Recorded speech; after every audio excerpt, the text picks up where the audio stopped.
Good morning, everyone. Thank you. It was the louder one. Thank you so much. Today's gathering is not only a platform for the technical learning, but also a reflection of our unity and commitment to our nation, our profession, and to each other as a community. Before we begin, I would like to take a moment to address a very something deeply emotional and significant for all of us as Indian. We all are aware that on the few days back, the 26 innocent Indian civilians lost their lives in a cowardly terrorist attack in Jammu and Kashmir, orchestrated by the cross-border terrorists. In honor of those departed souls, in solidarity with the grieving families, I now request everyone to please rise and join us in observing 2 minutes silence for those departed souls.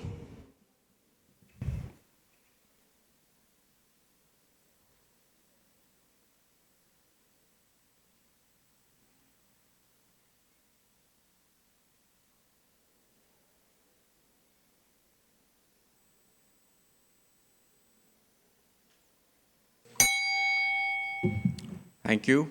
Thank you, everyone. I request everyone to please continue standing to honor the values and we stand for as Indians, as professionals, and as the global citizens for the national anthem of the UAE and India and followed by the ICI motto. I request technical team to please play the voiceover.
Jana Gana Mana अधिनायक जय हे भारत भाग्य विधाता पंजाब सिंध गुजरात मराठा द्राविड उत्कल बंगा विंध्य हिमाचल यमुना गंगा उच्चल जलधि तरंगा तव शुभ नामे जागे तव शुभ आशीष मागे गाहे तव जय गाथा जन गण मंगलदायक जय हे भारत भाग्य विधाता जय हे जय हे जय हे जय जय जय जय हे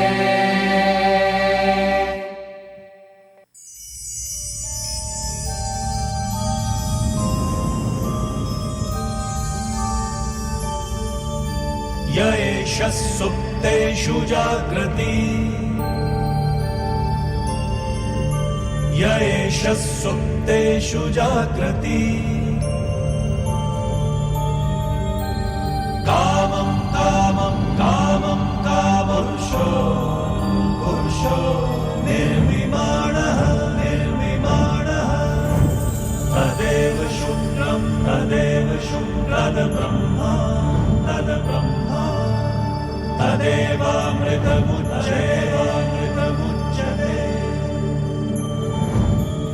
तस्मिन् लोकः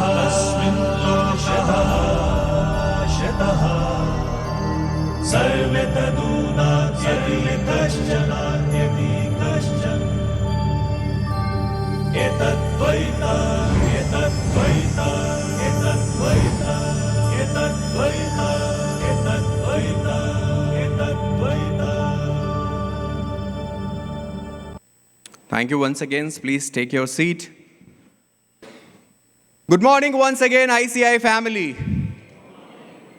On behalf of ICI Dubai chapter and members, ICA Amit Khetan, Secretary of ICI Dubai chapter, extend a warm welcome to each one of you for today's knowledge-packed session on simplifying CT return filing.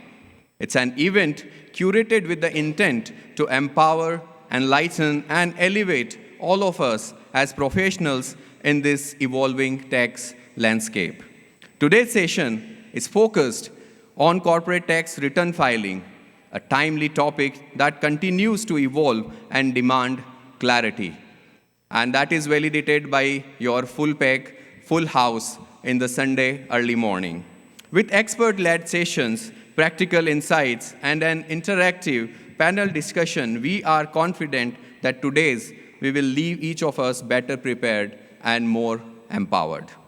Today, we are going to have amongst us a very special guest, the Honorable Shri Gajendra Singh Ji Shekhawat. Soon he will be joining around 10 o'clock. Union Minister of Culture and Tourism, Government of India. And of course, we have a stellar lineup of the domain expert and who will decode the complexities of corporate tax return filing and bring us the clarity through real-time insights. With that, let's begin this morning with the purpose and passion and to officially set the tone for today's event and share the vision for our today's event theme, simplifying CT return filing. It's my privilege to invite on the stage our very own leader and guiding force, Chairman C.A. Jayaprakash Agrawal. Please give him a warm welcome as he takes over the stage.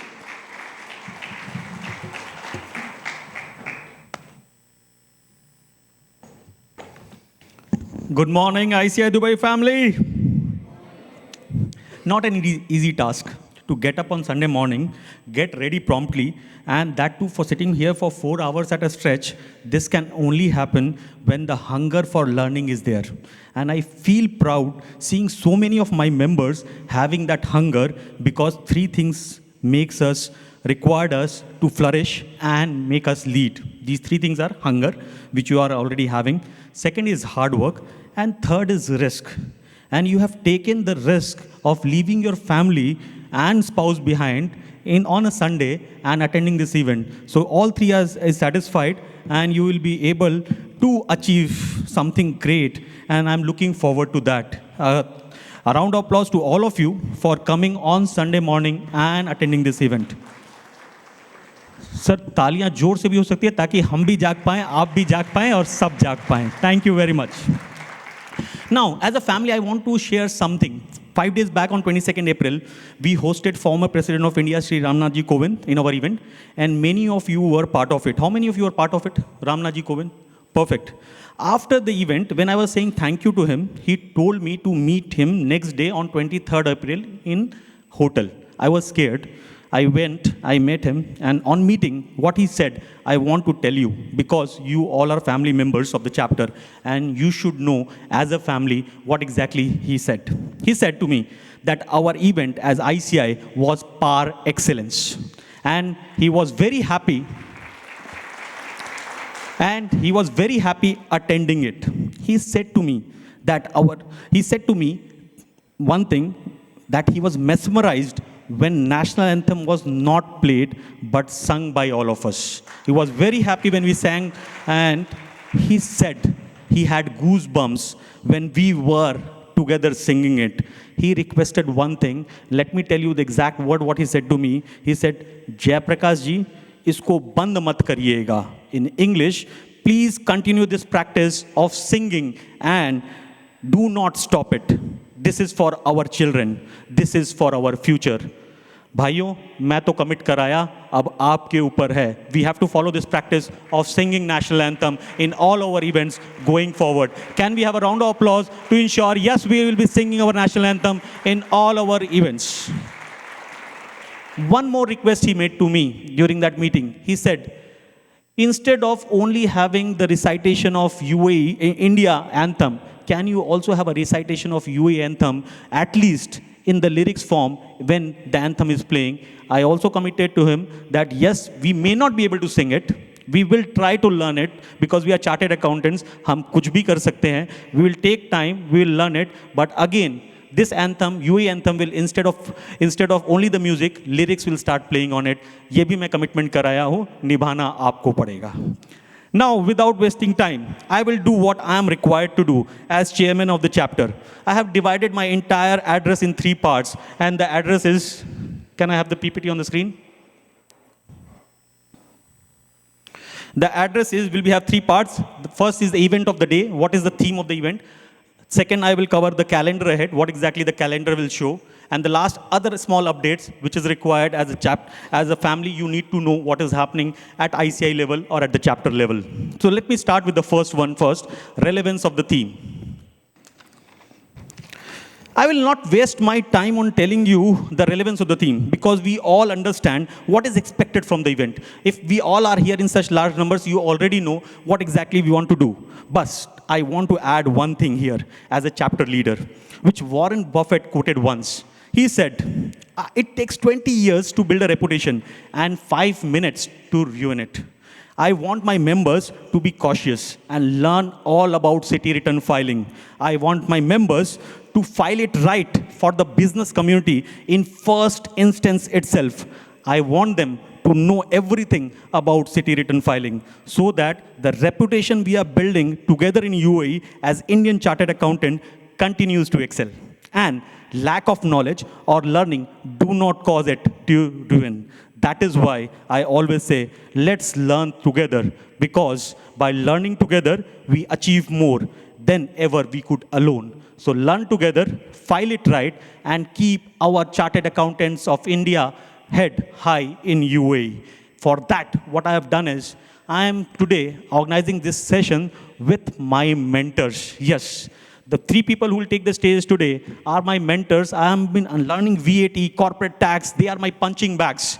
Whenever I am stuck, I throw my questions to them. They help me understand what exactly is done. They have been doing it since 2017. All 3 of them have been my mentors. I am giving my mentors today to you to see how exactly we perform. Can I have a round of applause for Manu Nair, Rajiv, Hira, and Nirav Shah? What you know good about is, when I requested them to have this session, no one said no to me. That is the power of my mentors, that they never said no to me in my life from 2017. Thank you very much for doing that for me. Now, let's talk about calendar ahead. I've already given you the calendar for 3 months in my inaugural event. That was the start of the month. And today, we stand at the end of the month. The month flew away. So let's see how exactly it has come through, what exactly we have done in the year. When we started, we gave you 4 events in the April month. We did April month, Harmony in Relationships, that is concluded, followed by 12th and 13th IFRS workshop. How many of you attended IFRS workshop? Perfect. I received very good feedbacks from you guys. I hope that was worth it and you enjoyed. That is also stands completed. That was the calendar which I gave you. Vision of Visionaries, 22nd April, we talked about Sri Ramnath Kovind ji was here and we completed on time, on target as per the date. Last one, I committed for 26th April. I missed on it because I could not find the venue. And today, on 27th, we are doing the final event, which we committed on the first day of inaugural. That is, Let's Learn City together. And today, City Return is also being done. If you look at the calendar, the entire month of April, every week, my managing committee was here. And they ensured the events are taking on time and delivered to you. Can I have a round of applause for my managing committee? Because आपकी तालियां ही उनका courage बढ़ाएंगी and they will be able to perform. That's the only motivation. If you don't clap for them, they get disheartened. So clap for them loud, because still when you are attending the sessions, they are taking care of you outside. None of my committee member is sitting here except couple. Everyone is out because they are ensuring you are taken care of. Okay.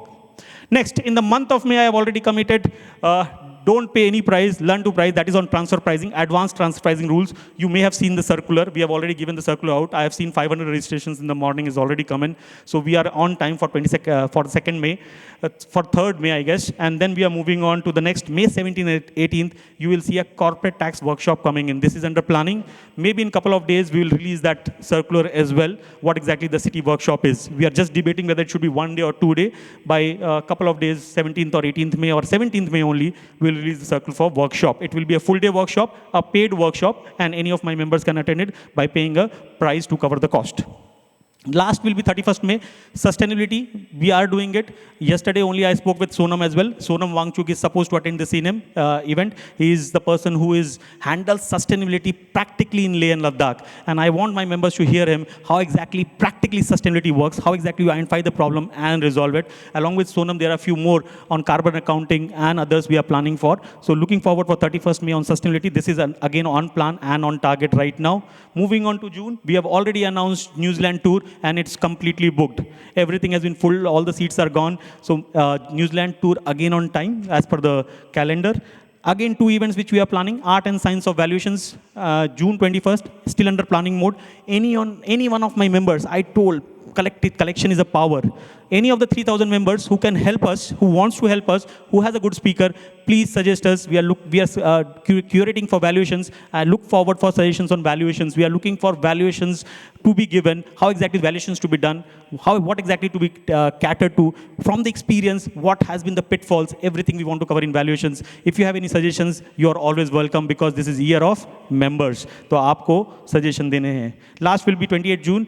पढ़ने के साथ sports is important. So on 28 June, we'll do our first sports, which will be badminton, chess, swimming, and others. You will see a circular on this. So, my dear friends, my team is working hard to ensure we follow the calendar, we follow the plan. So what should we do for my team? Let's give them a round of applause to do it constantly, day after day.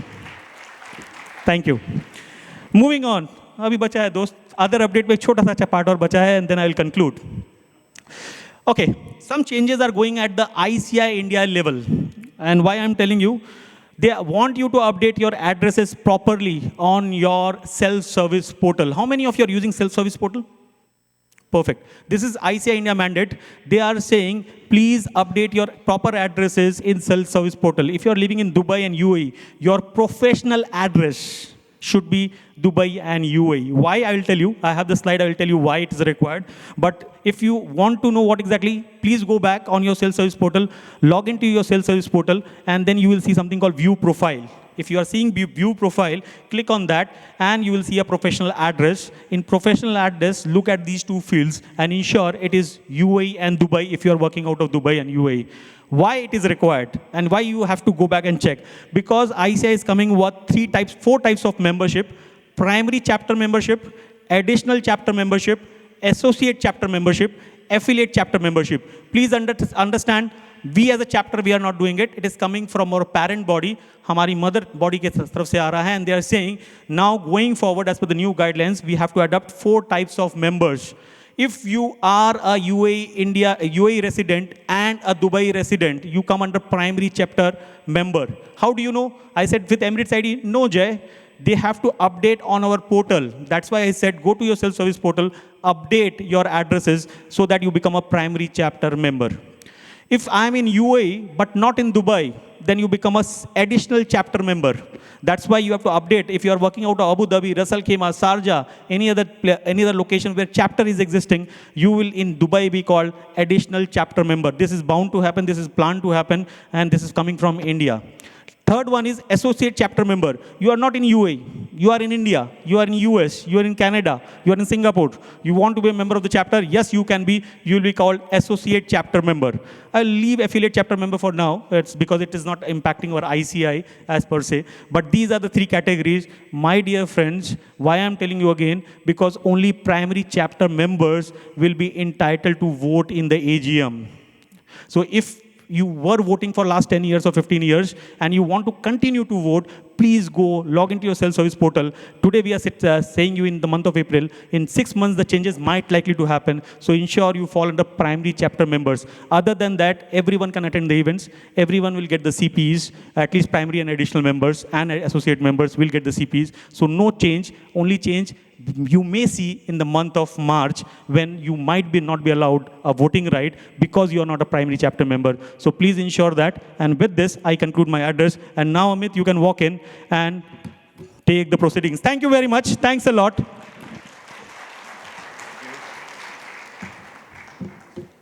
Thank you so much, Chairman C.A. Jayaprakash Agarwal. First of all, for refreshing the calendar ahead and sharing those vital information regarding to update on the SSL portal. And I really like your quote that it takes the 20 years to build a reputation and 5 minutes to win it. So hope that we are going to carry forward in our life as well. So now, moving forward with the technical essence of today's session, let's hear from the experts themselves. Friends, as we step into the technical side of today's event, our very first session will explore a theme that is both timely and thought-provoking. Choose wisely your choices, a deep dive into a strategic decision-making in the context of the UAE corporate tax landscape. And to introduce our next speaker, CA Manu Nair, for these sessions, I now call upon someone who brings with her a perfect blend of diligence, grace, and professionalism, our own treasurer, CA Ashna Mulgaonkar, on the stage. Please give her a warm welcome as she walks over the stage. Thank you, Amit. Good morning, everyone. The first CT return. What is your take on it? How do you relate to your first CT return filing? For me, it's no less than like a marriage certificate. You are committed. You have to choose wisely in this world of matrimonials. Yes, and once you choose, you have to stick to it for lifetime. So your first CT return is no less than a marriage certificate. Think and choose wisely. To speak on this, we have today one amongst us. Does he need introduction? I don't think so. For me, he has been that one stop for VAT and now CT as well. He is none other than Mr. Manoharan Palicharal, fondly known as Manu. He's a seasoned chartered accountant with over 25 years of experience in finance, audit, taxation, management consultancy. The list is long. He founded Emirates Chartered Accountants Group in 2005, and now it is rebranded as CLA Emirate, a member of the global ranked CLA Global Network, which has around 200 professionals and offices across UAE, Bahrain, and India. Manu's journey reflects his dedication of service, thought leadership, and excellence in finance and consultancy at both regional and global level. So, without taking much of your time, let us hear his thoughts on taxes and choices today. Please put your hands together to welcome Manu.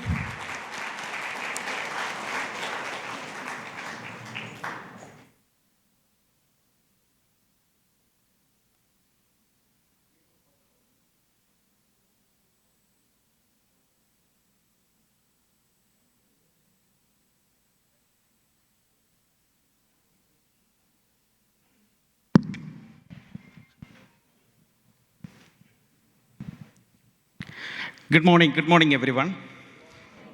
I was just referring my marriage certificate just now, so it is 20 years back. And of course, I've chosen wisely. But in CT returns, in some of the options, we can choose every year, right? Sometimes you can choose for 5 years. Sometimes like one time in a life, irrevocable. So, yeah, no problem.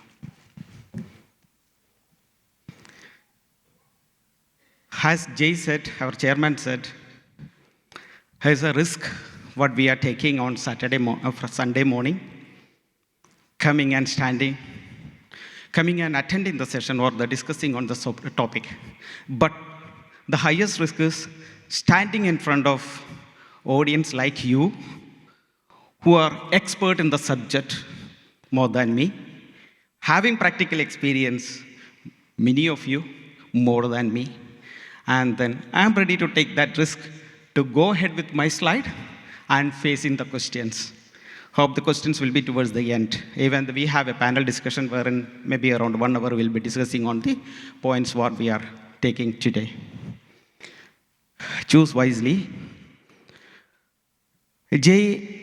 Chairman asked me, Jay Prakash asked me, Manu, this is a topic. We have a CT return session on 27th. Choose your topic wisely. Immediately I chosen free zone. No. This is the topic. Choose not for me to choose any topic. So, in choosing the options, roughly in your knowledge, how many options are there for you to choose in CT return? A number? 1, 5, 10, 14. Yeah, 1 minute.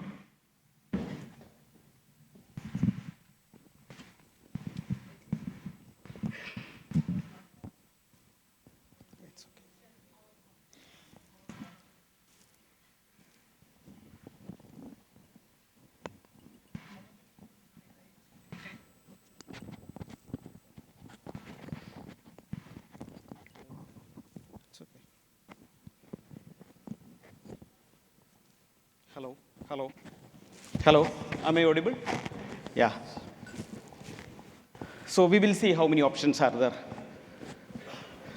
I think 6 options or 7 options. Slide will see.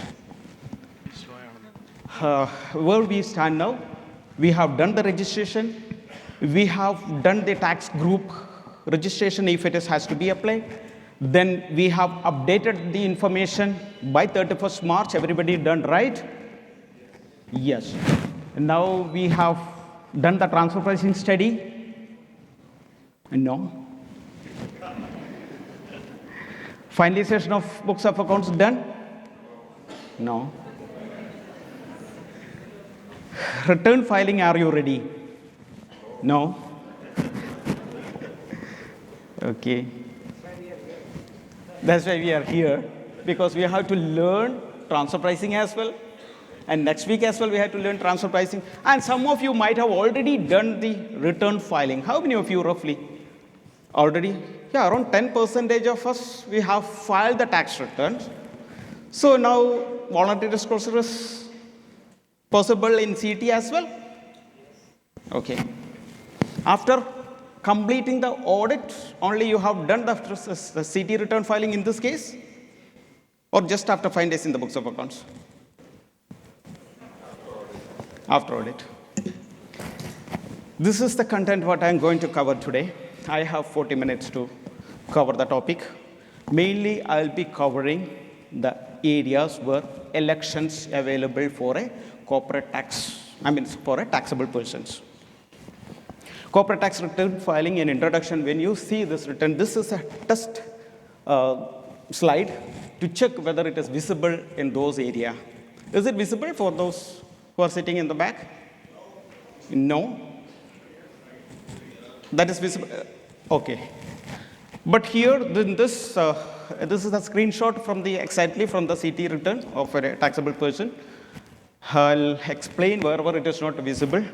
That's why I made it bigger. When you go to edit, then you will get a complete details, the step-by-steps, the parts of the CT return, which is 7 parts are there, wherein the taxable persons, it start from the taxpayer details, then elections and so on.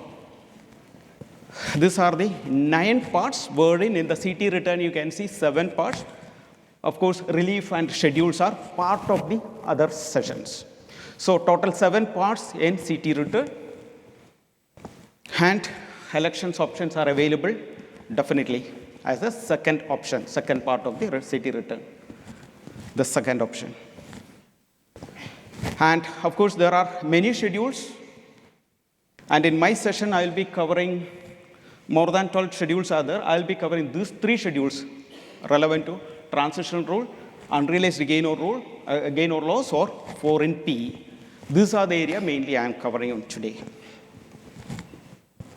Yeah, elections options. One is the realization basis, which will be covered in detail. Is it an easy topic?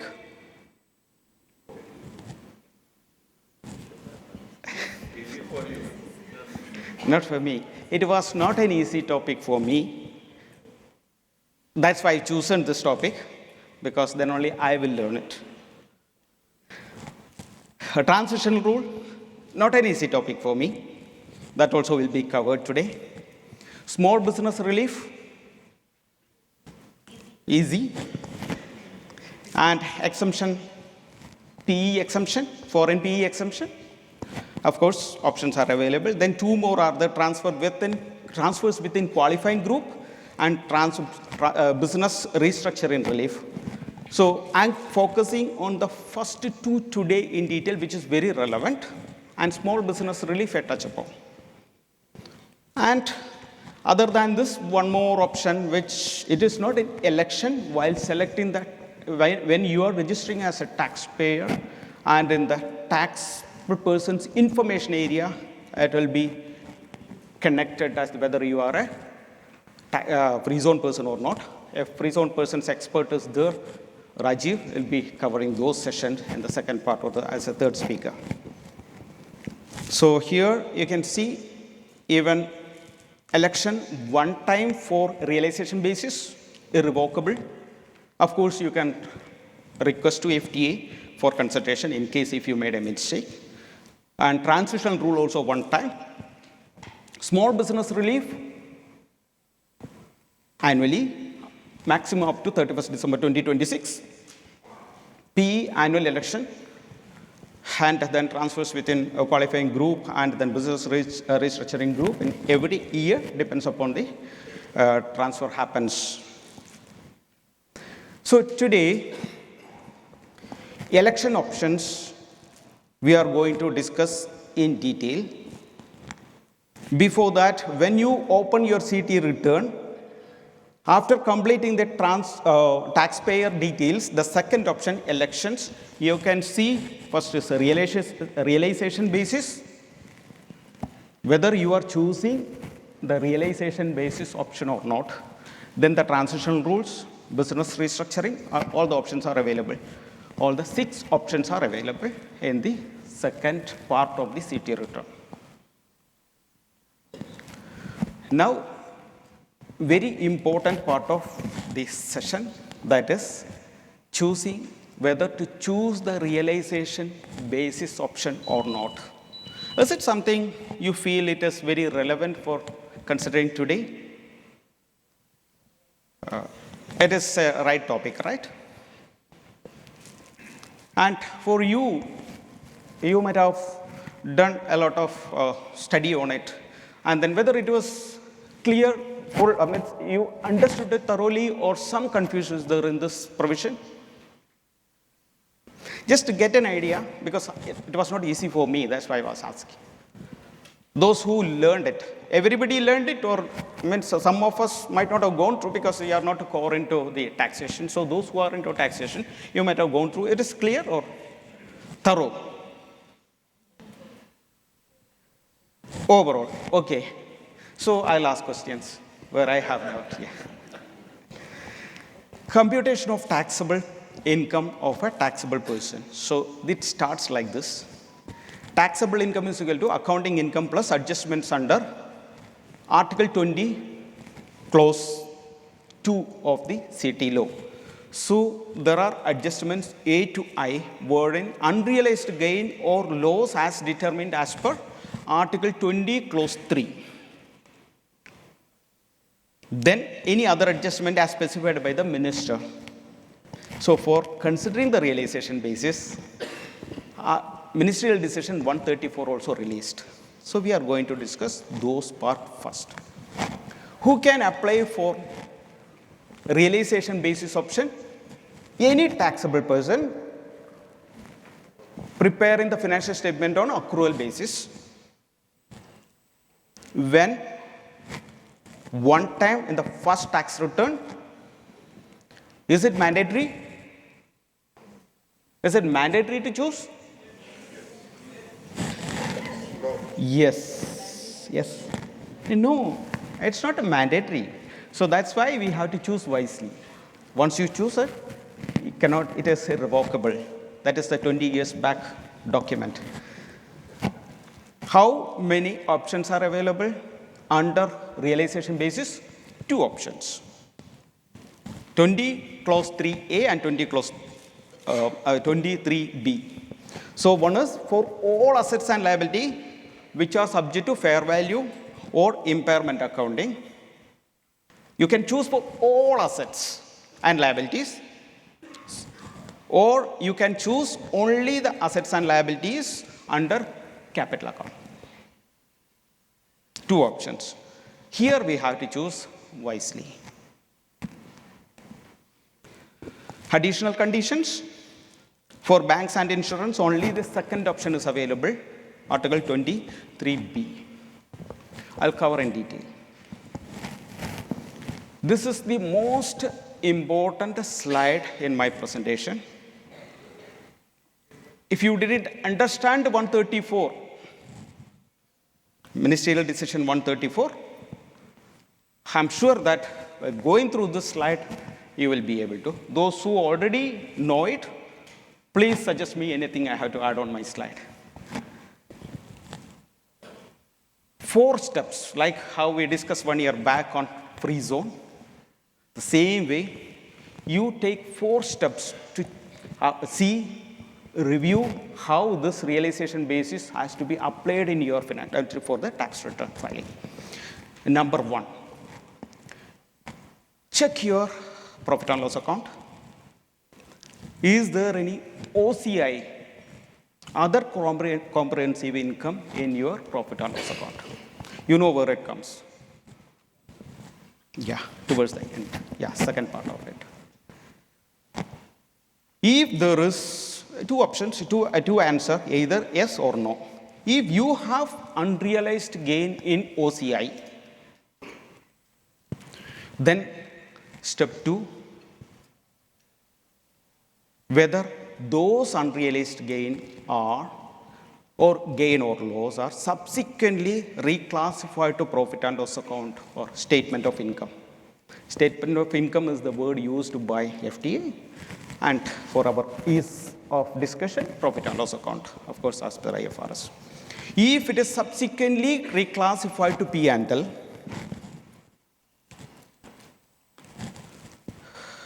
either it will be reclassified to P&L or no. If it is subsequently reclassified to P&L, it will be taxed in the year when it is hitting your P&L. Ignore it for the time being.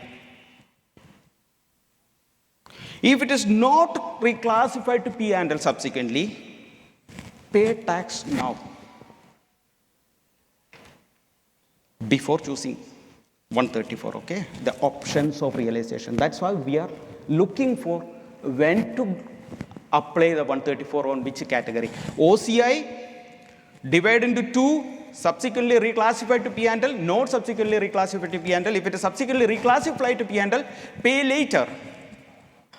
And if it is not reclassified to P&L, it will not touch, it will not hit your P&L.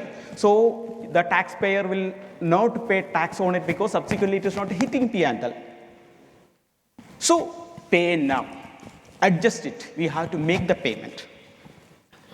Keep there. So realization under OCI covered. Now go to P&L.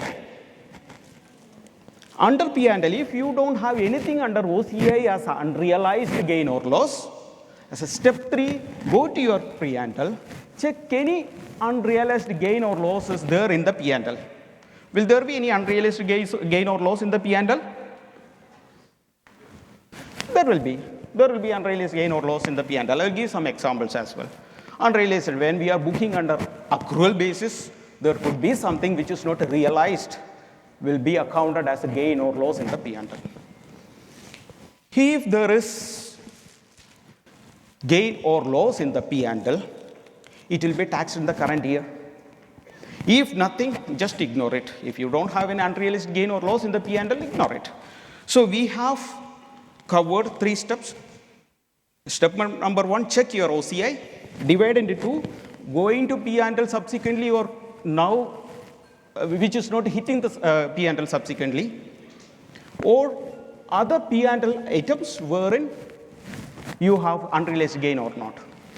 So the last step, to choose what is to be done now. Wherever OCI which is not hitting the P&L, which you are supposed to pay tax now, and those there already in the P&L where you are now supposed to pay tax in this year, you have an option under 134 to choose whether realization basis or normal without realization, whether to go for taxation only on realization basis or pay tax in normal basis. This is what I understood in 134 in simple form. Is it something useful? Should I discuss on it or we'll go for an example? It's done, right? Okay. Example will come, yeah. When to use realization basis under 134, situations 2 are there.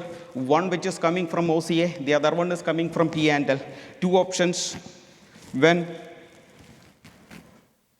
all assets and liabilities which are subject to fair value or impairment, or whether only assets and liabilities held under P&L, under capital account.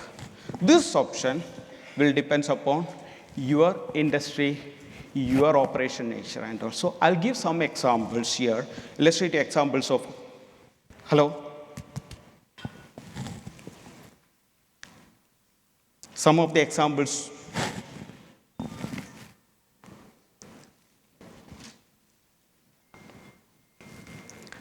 When you see the P&L in OCI or in other areas of your profit and loss account,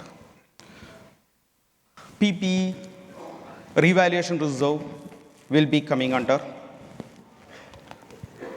OCI, which will not be reclassified to P&L subsequently. Intangible assets surplus or the revaluation surplus, or remeasurement of defined benefit plan, or IFRS 9, some of this, like gain or loss from investments in equity instruments. For you to keep in mind the other areas which will subsequently touch the P&L will be one IFRS 21, that is forex gain or loss arises from translating the financial statements of a foreign operation, or IFRS 9, some of the transactions. So just identify which is coming to P&L later, which is reclassifying to P&L not. Based on this, we will go for an example. So from that, I'm sure that you'll be able to understand exactly how to apply 134. Adjustments under, one more point I would like to go ahead, discuss before going with the example. Are you following equity method of accounting? If you are following equity method of accounting, in your P&L, the profit or loss of your associates will be showing in your P&L, right? So your profitability increased to that extent. Shouldn't we eliminate that one? Because your associate will be paying separately tax for it.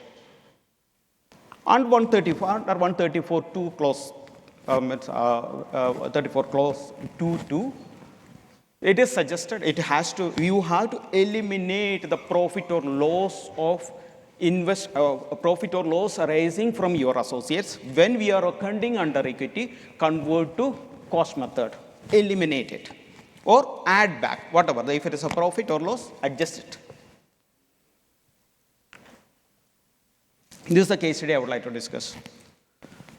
Is it readable in the last row? You are blocking the view. Me.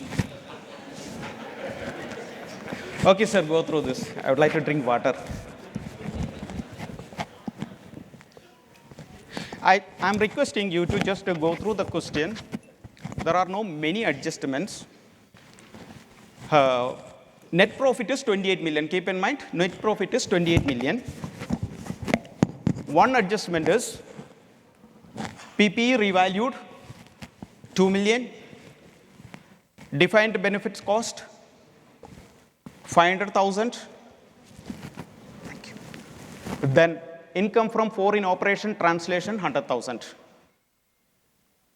These are the three adjustments, three transactions in OCI. What I request you to just calculate the tax liability if you are not opting 134. If you are not opting realization basis. Number two, if you are opting realization basis, which method you will use, and then what will be the tax liability. I will upload this now in CT return and show you what is the difference. Difference in calculation everybody knows, but how it will reflect in the CT return is very important, because it's not easy just as it is to fill the form. There are certain criteria to be met, and the form is little tricky.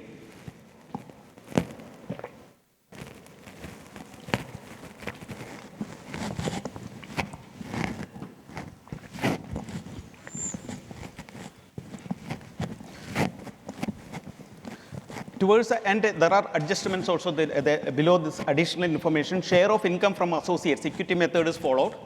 We have to consider that one, 30,000, and provision for doubtful debts, 200,000, and depreciation on the property valued, 200,000, means 600,000. Anybody did any tax calculation? At least a few people have done, then I'll move to the next. Somebody done? At least one figure we can compare. If you are not following the realization basis, and if you are following realization basis, anyone? Can you take the screenshot and then do it parallelly? For at least one or two answers if I am getting. Can we move ahead?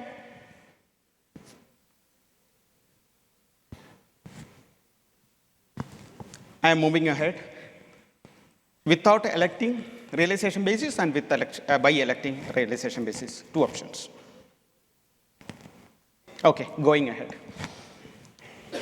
I'm choosing the option. I'm not opting for realization basis.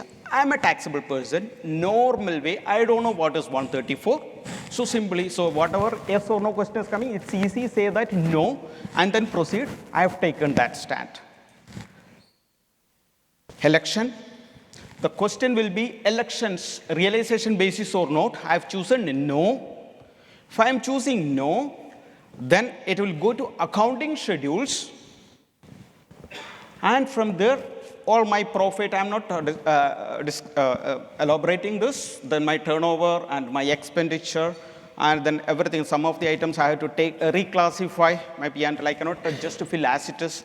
There are certain areas where we had to regroup. So everything done, and I got a net profit of 28 million. From this is still available in account. It's in accounting schedules. Your OCI, I'm disclosing 2 million revaluation, 500,000 is the loss, and then 100,000 is another income. So you remember your question. So you have to disclose here it is whether it is subsequently reclassified or not. So the knowledge of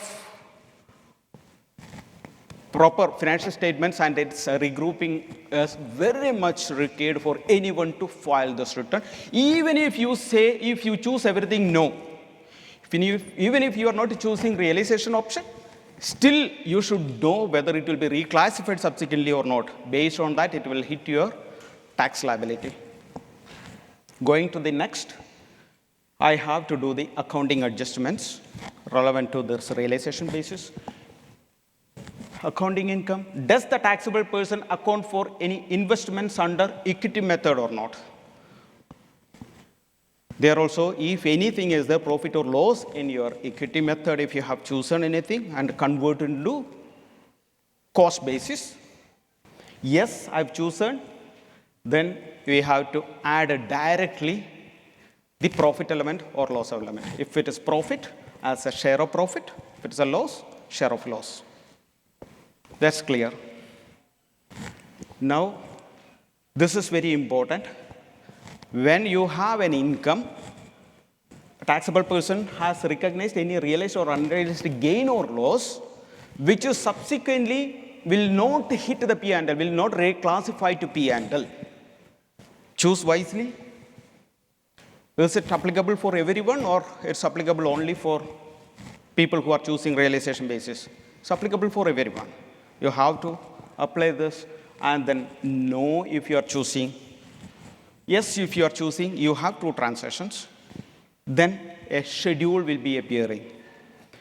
When you choose the schedule, then the questions details of the transactions like description of the assets or liability, income or loss derived from unrealized gain or loss.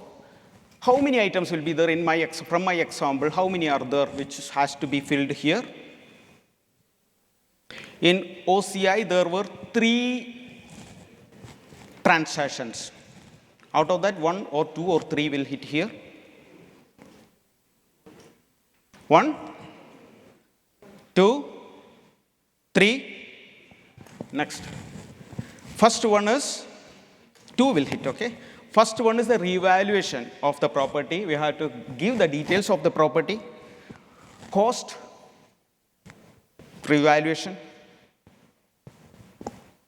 And even though I choose a no, it is, see here, no I've chosen, it will be automatically appearing there because I've chosen earlier as no.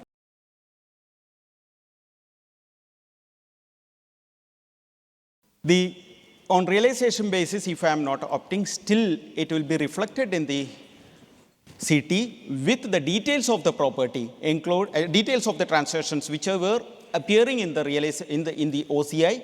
So defined benefit cost as well as property, I am describing in detail. See here, the details will be appearing in the schedule and it will go to the CT return, main return, and then it will be appearing 2,500,000 because I've chosen 2 because 2 items will not be reclassified to P&L. One is revaluation reserve, the other one is actuarial valuation basis. We have done the defined benefit cost. These 2 will be regrouped or appearing in the CT return and you have to pay tax for it. So if you didn't choose it, your earlier tax profit before interest and tax PBT was 28 million. You are adding 2 million revaluation reserve, revaluation benefit upward, and then 500,000 the expense of the actuarial valuation, then 30 is your conversion of equity method to cost method of your profit share from the associates. Hitting that, your net taxable profit will be 29,470,000. You have to pay tax on it. This is the calculation. Anybody got this? Anybody calculated and got this tax liability? Sunday morning, it is not interested to calculate. Okay, dekhega, slide is coming. So next option, if anybody wants to calculate under option realization basis, if you want to check whether it is coming properly your calculation or not. Now I am going for the second option, which is realization basis. I am choosing under all assets and liability which are under fair value and impairment. Again, here I have chosen all assets, yes, and all assets. Then, of course, OCI and total 29 million, 29.6. Then, same calculation goes in adjustment for profit share of the associates. Then next comes the schedules preparation. So it's very interesting here, very, very interesting here. When you are choosing the realization basis, these are the only two areas you have to fill. Whether, what is the description of the asset, property for example, and is the income or loss derived from an unrealized gain or loss? Yes, it is from unrealized gain or loss. But I am not giving the details of the property. I am not giving the cost. When I am choosing the normal option without a realization basis option, I have to give the details of the property, details of the transaction, cost, and then a realizable value and everything. But here nothing is being asked. And straight away, previously you might have seen the details of the figures. So when you are choosing realization basis, don't get confused when it is not appearing, because it is automatically adjusting. Because why it is not appearing here? These are the two items which are in OCI, which will not be reclassified to P&L. So we had to add or deduct in the P&L and increase or decrease the profit to pay tax in the first case. Now I am choosing the realization option. So automatically in the system, they are eliminating it. But I'm really wondering why the details of the transactions are not there, because they will be catching it later. Because I think once you choose this one, they might have decided immediately go for a assessment, I don't know.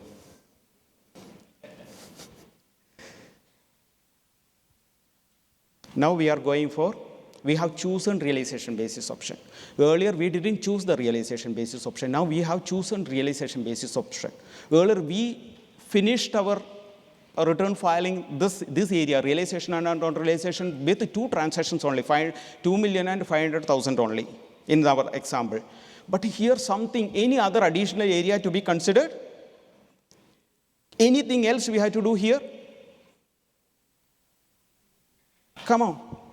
We considered OCI and something which is hitting P&L. Realization we have chosen. So we are eliminating that, and we have eliminated. It is not hitting P&L. Something else we have to consider the other side? Sorry? Look into P&L, you're right. Look into P&L area. There you see anything is there which is on realization basis. If it is unrealized gain or loss, eliminate that part. Which all those? Yeah, there are unrealized gain or loss. Go to schedule and then identify you have revalued your 4 million to 6 million, and depreciation is charged to that extent, that is 600,000. That profit is reduced in your P&L, has to add back 600,000. Anything else? Since you have chosen realization basis, your ECL, provision for bad debts, provision for doubtful debts also, you will not be eligible for to get the deduction. You have to pay tax for it, since you have mentioned that it is on realization basis. So 600 and 200 will be added back, will be deducted from taxation. So your tax liability goes up. And my tax liability is 2.55 million. Anybody got this figure? Nobody calculated.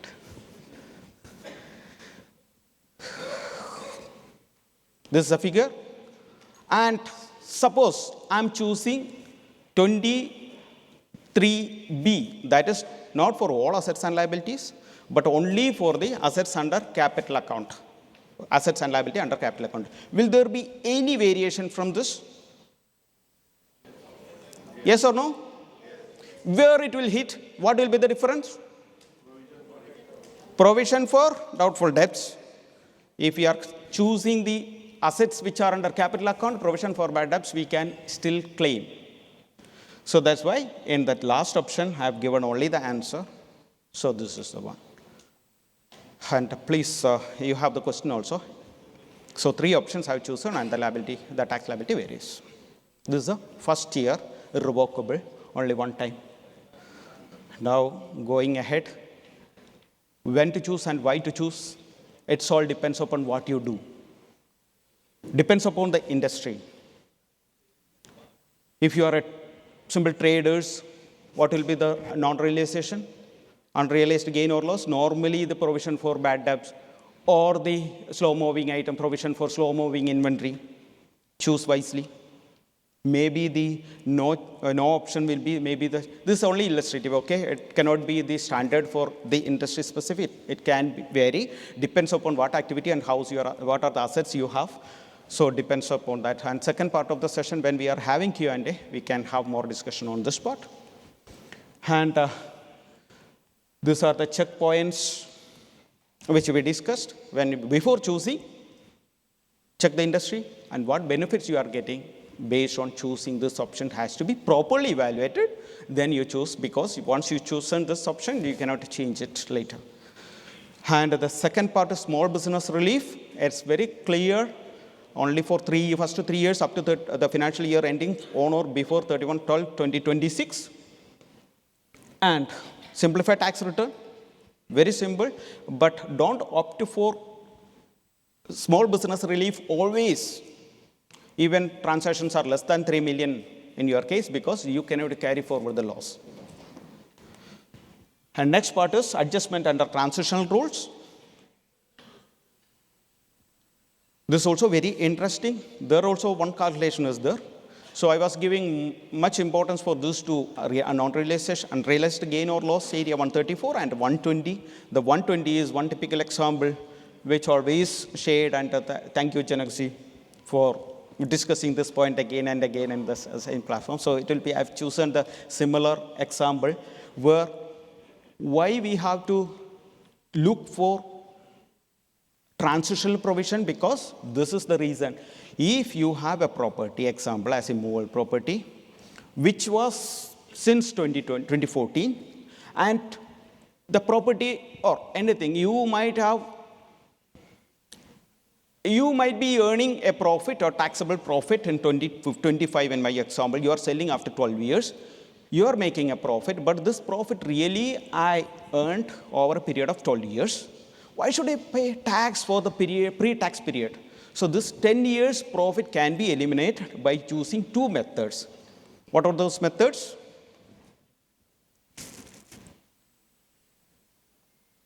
Of course, before going to the methods, it is applicable for immovable property, intangible assets, and financial liability, meeting the three conditions, like it has to be owned prior to the tax period, historical cost, and the transaction should happen, the sales or it should be disposed of or deemed to be disposed of subsequent to the tax period, first tax period or thereafter.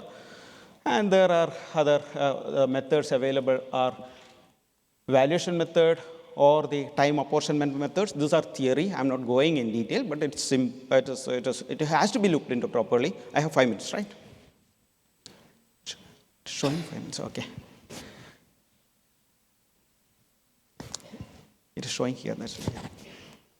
So transition provision, I'm not going through the calculations. You choose, these calculations were discussed. If you want, anybody didn't have this kind of screenshot, so this example, have a screenshot of it and we can discuss later. If you are choosing time apportionment method, and then based on the valuation method, the tax liability varies. So you have to choose which option you are choosing. Keep in mind, not now. Not in the first tax return. You need not choose the valuation method or time apportionment method now. You have to choose only whether you are using the transitional provision or not. That's what it is coming in the next. When you are choosing the first year, in the first year, you have to disclose only this information like Makani number, address, date of ownership.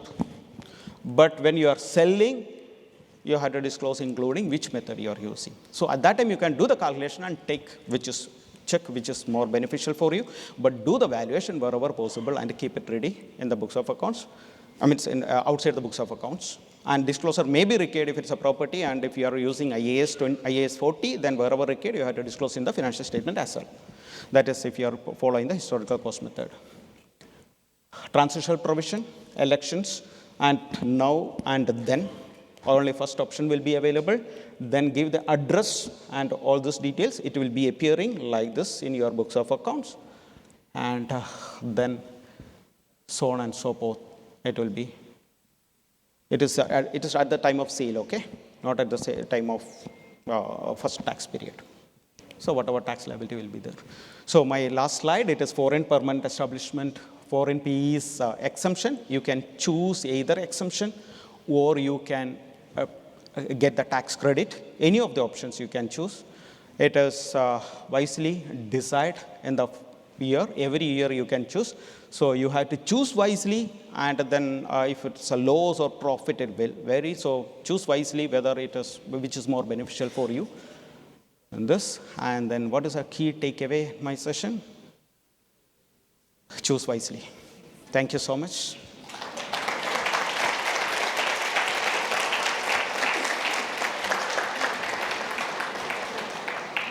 Thank you so much, Manu, for that thought-provoking session.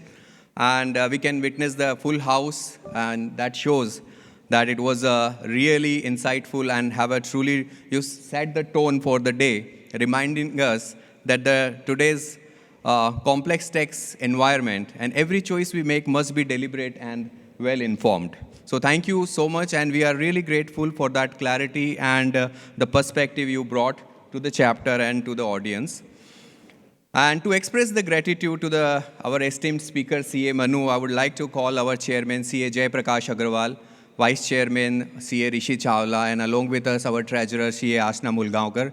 And also, I would like to call our member, CA Johnson Samuel, sir, to come on the stage to do the honor and to give a presento to the esteemed speaker on behalf of the members and the ICI Dubai chapter. Can I have a big round of applause, please?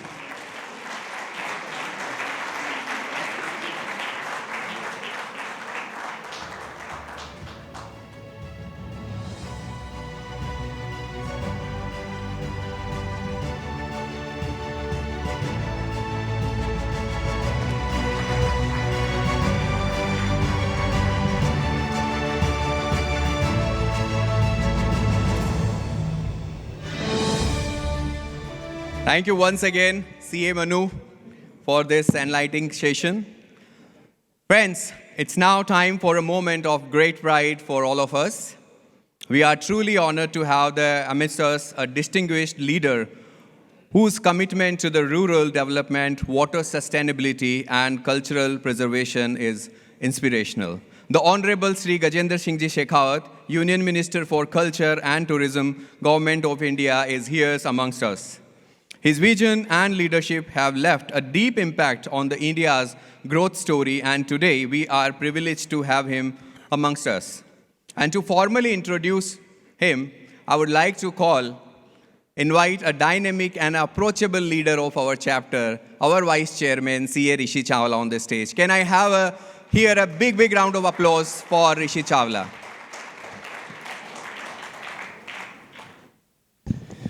Thank you, Amit Saab. Always special, and your energy always energizes me more and more. And good morning, everyone. Good morning, Dubai chapter. Good morning. Make some noise. We have our minister with us today. So please, let's say it again. Good morning, ICI Dubai chapter. Yes, that's the way to do it. They say when stars align, beautiful coincidences happen. And today, at this successful gathering of our members, where we are diving into the topic of CT, corporate tax, we are blessed with a truly special coincidence. We have among us the Honorable Union Minister of Culture and Tourism, and interestingly, Culture and Tourism also beautifully shortens to CT. It's almost as if today's session was destined to be extra special. It's always a rare opportunity to meet great leaders, those who inspire not just through their words, but for the values they live every day. And today, we have the privilege of welcoming one such remarkable leader among us, someone who, even amidst the highest national responsibilities, has always found time for his people. Thank you, Shri Gajendra Singh Shekhawat ji, for gracing us today and taking time out to be with us today. Thank you so much. We are truly honored. Shri Shekhawat ji, Honorable Union Minister of Culture and Tourism, is a leader whose journey speaks volumes. From leading the transformational Jal Jeevan mission that brought drinking water to rural India, to now strengthening India's global presence to be proudly carrying the spirit of Indian culture and heritage to the world stage. In his own inspiring words, by 2047, on the basis of our cultural power, we will be the world's most respected country. And I cannot forget sharing about his tweet, Indian Constitution as an aesthetic document, where he wrote about the 5,000 years of civilization history of Indian Republic. Today, as India rises on the world stage, the story of our success is evident. But what powers this remarkable journey is the vision, resilience, and nation-first mindset of the leaders like Shri Shekhawatji. Sir, your presence today fills us with inspiration. It reminds us that true leadership is about impact, about weaving dreams into reality for millions, and standing tall on the global platform without losing touch with our roots. We are deeply grateful for your presence among us today. You inspire us to think bigger, act better, and to contribute meaningfully to India's ongoing story of growth and excellence. So with that, ladies and gentlemen, please join me in welcoming our Union Minister, Kajendra Singh Shekhawatji, onto the stage. Give him a big thundering round of applause, everyone. Can I request Chairman and our Secretary Saab to join on the stage to present a bouquet on behalf of all of us members.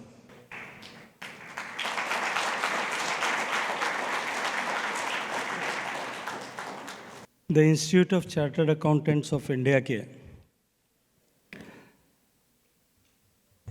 Dubai chapter के आज के इस कार्यक्रम में हम सब के बीच में उपस्थित चैप्टर के चेयरमैन, असीम ऊर्जा के धनी, जब मैं पिछली बार चैप्टर के कार्यक्रम में आया था आज से 4 साल पहले, तब जयप्रकाश जी दुबई चैप्टर की इस इकाई के मेंबर हुआ करते थे। 4 साल की उस यात्रा में मैं अभी वहीं का वहीं हूँ और ये चेयरमैन हो गए हैं। आदरणीय जयप्रकाश जी, वाइस चेयरमैन ऋषि चावला जी, ऑनरेबल जनरल सेक्रेटरी, आदरणीय ट्रेजरर आशना जी, आज इस सभागार में उपस्थित सभी farmer chairpersons and the committee members, mentors और इस दुबई चैप्टर के सारे सम्मानित सदस्य, मैं आज इस सम्मानित पटल पर मुझे आने का दूसरी बार अवसर देने के लिए और इस महत्वपूर्ण आयोजन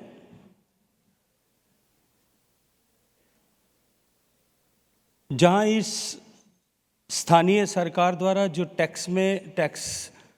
कॉरपोरेट टैक्सेस में जो नई व्यवस्थाएं की गई हैं, उनके बारे में जब विचार विमर्श हो रहा है, उस कार्यक्रम में आप सबके बीच में आने का अवसर देने के लिए मैं दुबई चैप्टर को हृदयपूर्वक धन्यवाद देते हुए आप सबका अभिनंदन करता हूं। मित्रों, आप सारे विजनरी लोगों के, and being chartered accountant I can say that You all are methodical people. उन सब के बीच में आना, आप सब के बीच में आकर के अपने विषय पर बात करना मेरे लिए निश्चित रूप से अत्यंत सौभाग्य का विषय है। और ये सौभाग्य का विषय जिसमें सम्मिलित होने का अवसर मुझे आप सब ने दिया, इसके लिए मैं एक बार फिर आप सबका हृदयपूर्वक धन्यवाद करता हूँ। मैं भारत से कल देर रात आप सब लोगों के लिए बहुत सारी शुभकामनाएं लेकर के आया हूं, क्योंकि हम जिस राष्ट्र के प्रतिनिधि हैं वो राष्ट्र एक ऐसा महान सनातन संस्कृति का देश है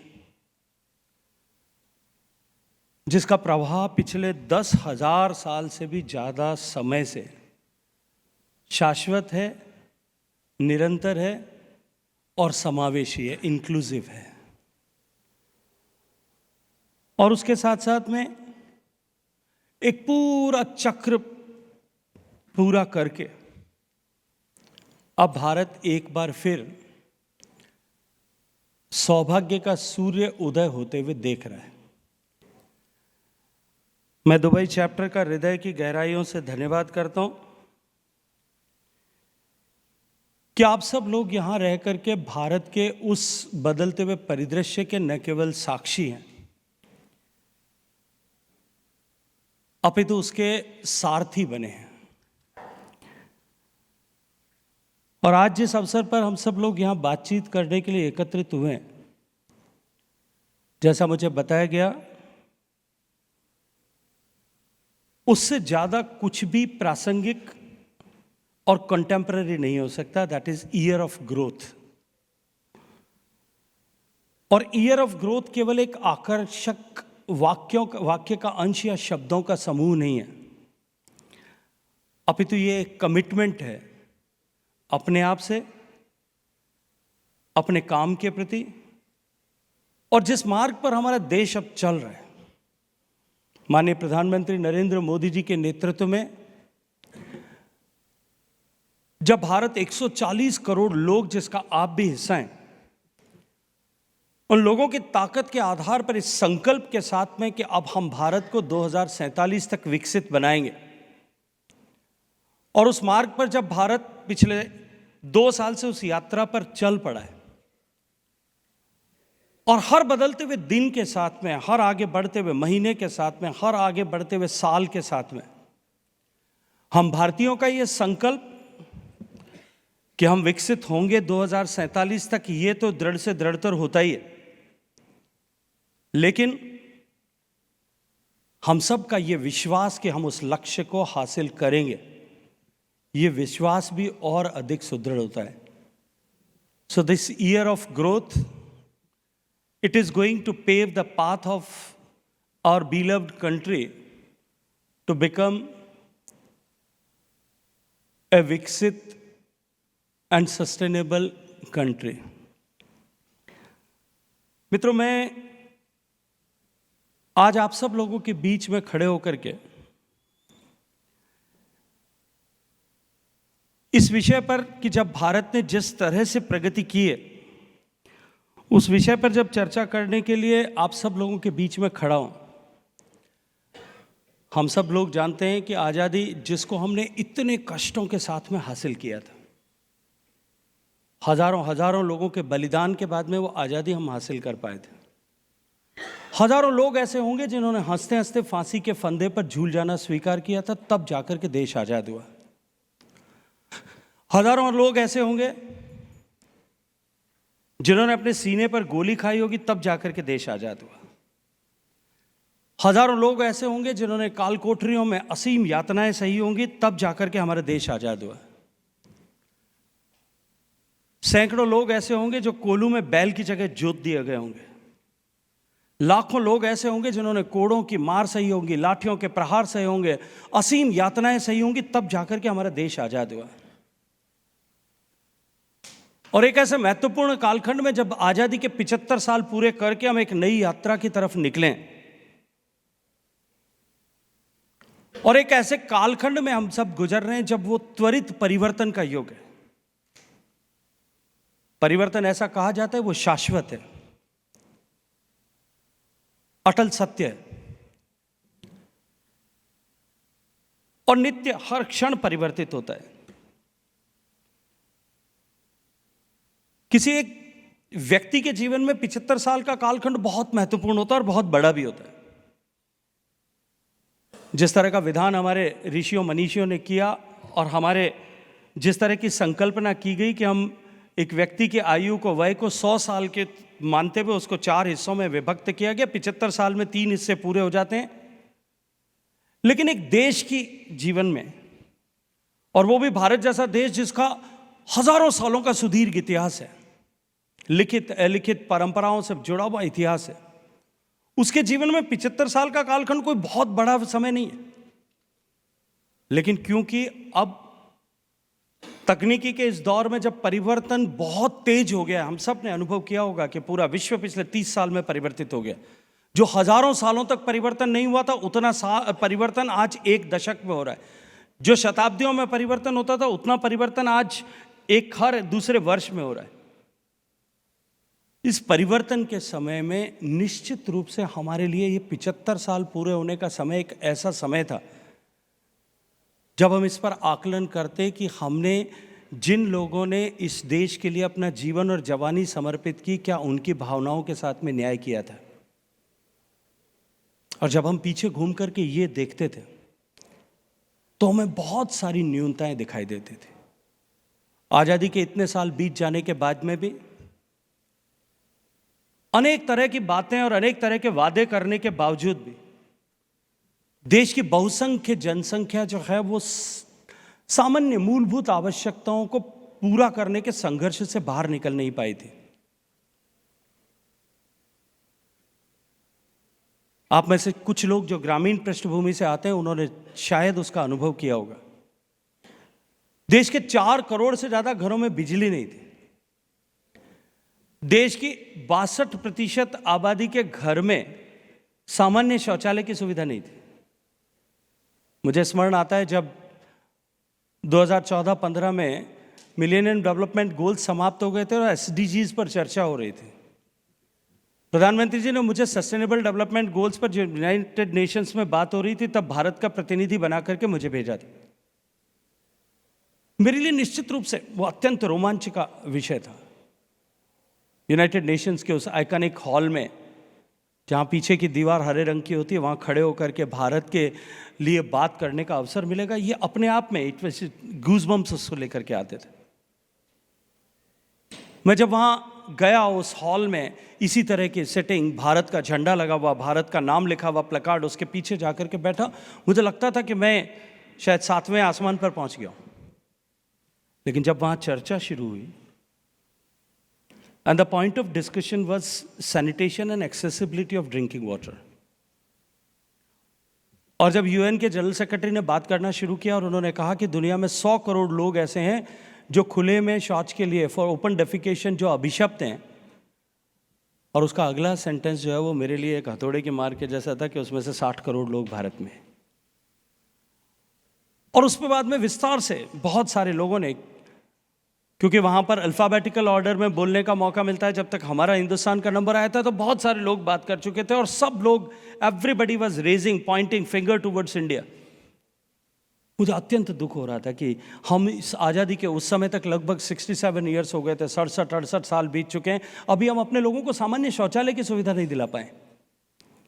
और विश्व के लोग जब वहाँ बैठ करके चर्चा करते थे तब और भी दर्द होता था कि वो कहते थे कि जिस स्पीड और स्केल पे अब तक भारत जैसे देशों ने प्रगति की है, अगर उसी स्पीड और स्केल पर बात काम होगा तो लगभग 2030 तक जाकर के हम उस लक्ष्य को हासिल कर सकेंगे।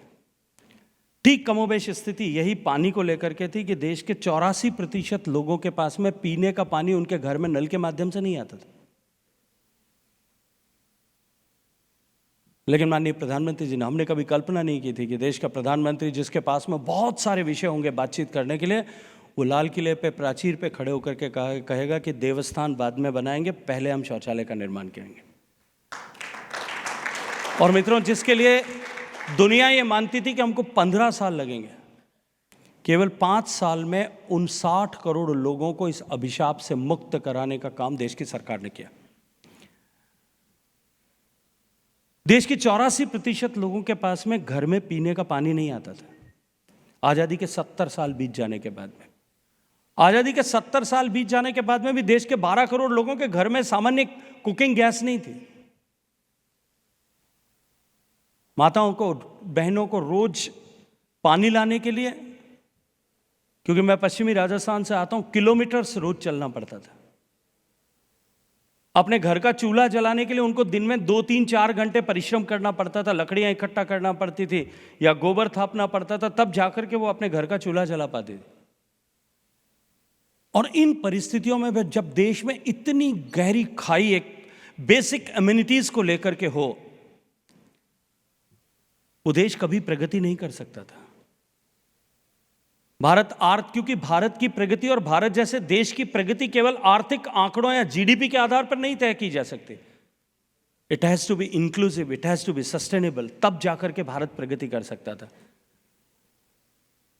और इस 10 साल के कालखंड में सम्मानीय नरेंद्र मोदी जी के नेतृत्व में, जहां एक तरफ देश ने आर्थिक दृष्टि से प्रगति की, देश ने सामरिक दृष्टि से अपने आप को सशक्त किया, देश ने कूटनीतिक दृष्टि से अपने आप को जो है रीइंफोर्स किया, वहीं दूसरी तरफ देश की जो बहुसंख्यक आबादी थी, जो सामान्य मानवी, जो जीवन की मूलभूत आवश्यकताओं की पूर्ति के लिए संघर्ष कर रहा था, उस संघर्ष से देश को बाहर निकालने और देश के 30 करोड़ लोगों को इस इंक्लूसिव ग्रोथ स्टोरी के साथ में जोड़ करके उनको गरीबी की रेखा से बाहर निकाल करके मध्यम वर्ग का जीवन जीने का सौभाग्य प्रदान करने का काम किया। क्योंकि भारत जैसा देश, 140 करोड़ लोगों का देश, अगर उसमें देश की 1/3 से ज्यादा आबादी सामान्य आवश्यकताओं से के लिए संघर्ष कर रही होगी, वो देश कभी आगे नहीं बढ़ सकता। देश जो दुनिया का सबसे बड़ा युवा आबादी वाला देश है, लेकिन उसकी आबादी का बहुत बड़ा हिस्सा, 1/3 से ज्यादा हिस्सा है यदि मूलभूत आवश्यकताओं की चुनौती के संघर्ष में फंसा हो, वो देश कभी प्रगति नहीं कर सकता। लेकिन जिस तरह से योजनाबद्ध तरीके से एक तरफ सामान्य मानवी के जीवन में परिवर्तन के लिए काम हुआ और दूसरी तरफ देश की आर्थिक दृष्टिकोण से देश प्रगति कर सके, इसके लिए कठोर फैसले भी लिए गए, नियामक परिवर्तन भी किए गए, व्यवस्थाओं में परिवर्तन भी किए गए। मैं उन सब के डिटेल्स में नहीं जाना चाहता, लेकिन जिस तरह के परिवर्तन हुए उसका परिणाम कि 2014 से प्रारंभ करके हम 2020 तक आते आते पूरी दुनिया इस बात को अनुभव करने लगी that India is a light house. लेकिन दुर्भाग्य से 20 में जो कोविड का दौर आया और उस महामारी के बाद में जिस तरह की चुनौती पूरे विश्व के सामने खड़ी हुई, हमने यहां भी देखा होगा किस तरह की चुनौती थी और दुनिया की मेजर इकोनॉमीज जो है वो ऑलमोस्ट कॉलेप्स हो गई थी। एक तरफ उस समय मनुष्य के जीवन को बचाने का संकट, अस्तित्व की चुनौती हम सबके सामने थी, और दूसरी तरफ आने वाले समय में हम आर्थिक दृष्टि से वापस किस तरह से खड़े हो पाएंगे, ये भी एक चुनौती थी। पूरा विश्व उस समय बाइपोलर हो गया था, 2 हिस्सों में बंट गया था। एक अमेरिका लेड लोग थे जिन लोगों ने यह तय कर लिया कि लेट द मार्केट डिसाइड। दूसरा यूरोपियन देश थे, उन्होंने ये तय किया कि हम गवर्नमेंट हैंड होल्डिंग करेगी, हम सपोर्ट करेंगे, कैश इंसेंटिव्स देंगे और कैश जो है इंसेंटिव्स दे करके हम अपने लोगों के अपनी इकोनॉमी को सस्टेन करेंगे, उसको सहायता करेंगे। और भारत जैसे देश में इन दोनों की आवश्यकता थी। हमने दोनों विषयों पर एक साथ काम किया। It was a unique concept on which our prime minister have worked and हमारे देश को उस पर ड्राइव किया। बहुत सारी आलोचनाएं भी उसको लेकर के, लेकिन कोविड के उस दौर से जब अस्तित्व को बचाने का संकट था, पूरा विश्व जिस चुनौती को के सामने खड़ा था, हमने बड़ी बड़ी देशों को, दुनिया के देशों को, उनकी व्यवस्थाओं को धराशायी होते हुए देखा था। द कंट्रीज जो अपने आप को अपने रोबस्ट इंफ्रास्ट्रक्चर के लिए अभिमान करती थी, उनको नीचे गिरते हुए देखा। लेकिन उस कोविड के मैनेजमेंट से लेकर के और उसके बाद के इकोनॉमी के मैनेजमेंट पर जिस तरह से देश ने काम किया, वो पूरी दुनिया में एक केस स्टडी बन गई। और हमने अपनी फ्लेक्सिबिलिटी के आधार पर और एक नई सोच के तरह पर जिस तरह से काम किया, हमने हर सेक्टर को, गरीब, रेडी पटरी पर बैठने वाले, सामान्य व्यवसाय करने वाले व्यक्ति की हैंड होल्डिंग से लेकर के, हमारे एमएसएमई सेक्टर की हैंड होल्डिंग से लेकर के, हमारे कॉरपोरेट सेक्टर के हैंड होल्डिंग से लेकर के, किसानों से लेकर के, हर व्यक्ति को जिस तरह से, हर वर्ग को जिस तरह से सहायता प्रदान की, उसका परिणाम यह हुआ कि दुनिया की बड़ी इकोनॉमीज में सबसे तेजी से रिकवर करने वाली इकोनॉमी हमारी भारत की बनी। और आज हम गर्व के साथ में ये बात कह सकते हैं कि हम दुनिया की 5वीं बड़ी अर्थव्यवस्था तो बने ही, लेकिन 5 ट्रिलियन की अर्थव्यवस्था बनने की दिशा में बहुत तेजी के साथ में आगे बढ़ रहे हैं। अभी जब डावोस में थे तब पूरे विश्व भर के आर्थिक जगत में काम करने वाले लोग इस बात के लिए चर्चा करते थे कि भारत की इकोनॉमी अब जिस पोजीशन पर आ गई है, निश्चित रूप से अब भारत की इकोनॉमी हर 7-8 साल में दुगना हो जाएगी। पूरी दुनिया इस बात पर विश्वास करती है और डावोस में कितने सारे लोगों ने, बड़े बड़े आर्थिक विशेषज्ञों ने इस बात की चर्चा करते हुए कहा कि इस समय में जब पूरा विश्व लगभग मंदी की दौर से गुजर रहा है या उसमें प्रवेश कर रहा है, यूनाइटेड स्टेट्स से लेकर के जर्मनी तक सारे देश जो हैं वो टर्बुलेंस के दौर से गुजर रहे हैं। उस समय में दुनिया में अगर कोई एक प्रकाश स्तंभ की तरह, कोई लाइट हाउस की तरह कोई इकोनॉमी दिखती है तो वो भारत की इकोनॉमी दिखती है। कल्पना करके देखिए कि हम 2014 में जब हम फ्रेजाइल 5 इकोनॉमीज में जो है इंक्लूड किए गए थे, वहां से लेकर के हम रोबस्ट 5 इकोनॉमीज में इस 10 साल में पहुंचे। और जब पूरा विश्व इस बात को मानता है कि हम हर 7-8 साल के कालखंड में हम डबल हो जाएंगे, आप कल्पना करके देखिए कि 2047 तक, जिसमें लगभग अब 22-23 साल का समय बचा है, जिस रास्ते पर हम चल रहे हैं, हम 4 ट्रिलियन से 8 ट्रिलियन, 8 से 16 और 16 से 32 ट्रिलियन की इकोनॉमी होंगे। और जिस तरह से भारत को इस विकसित भारत बनाने की दिशा में आगे बढ़ाने के लिए सम्मानीय प्रधानमंत्री जी के नेतृत्व में देश काम कर रहा है, और साथ साथ में इस साहसिक नए युग में प्रवेश करने के लिए एक वास्तुकार के रूप में जिस तरह से उनके नेतृत्व में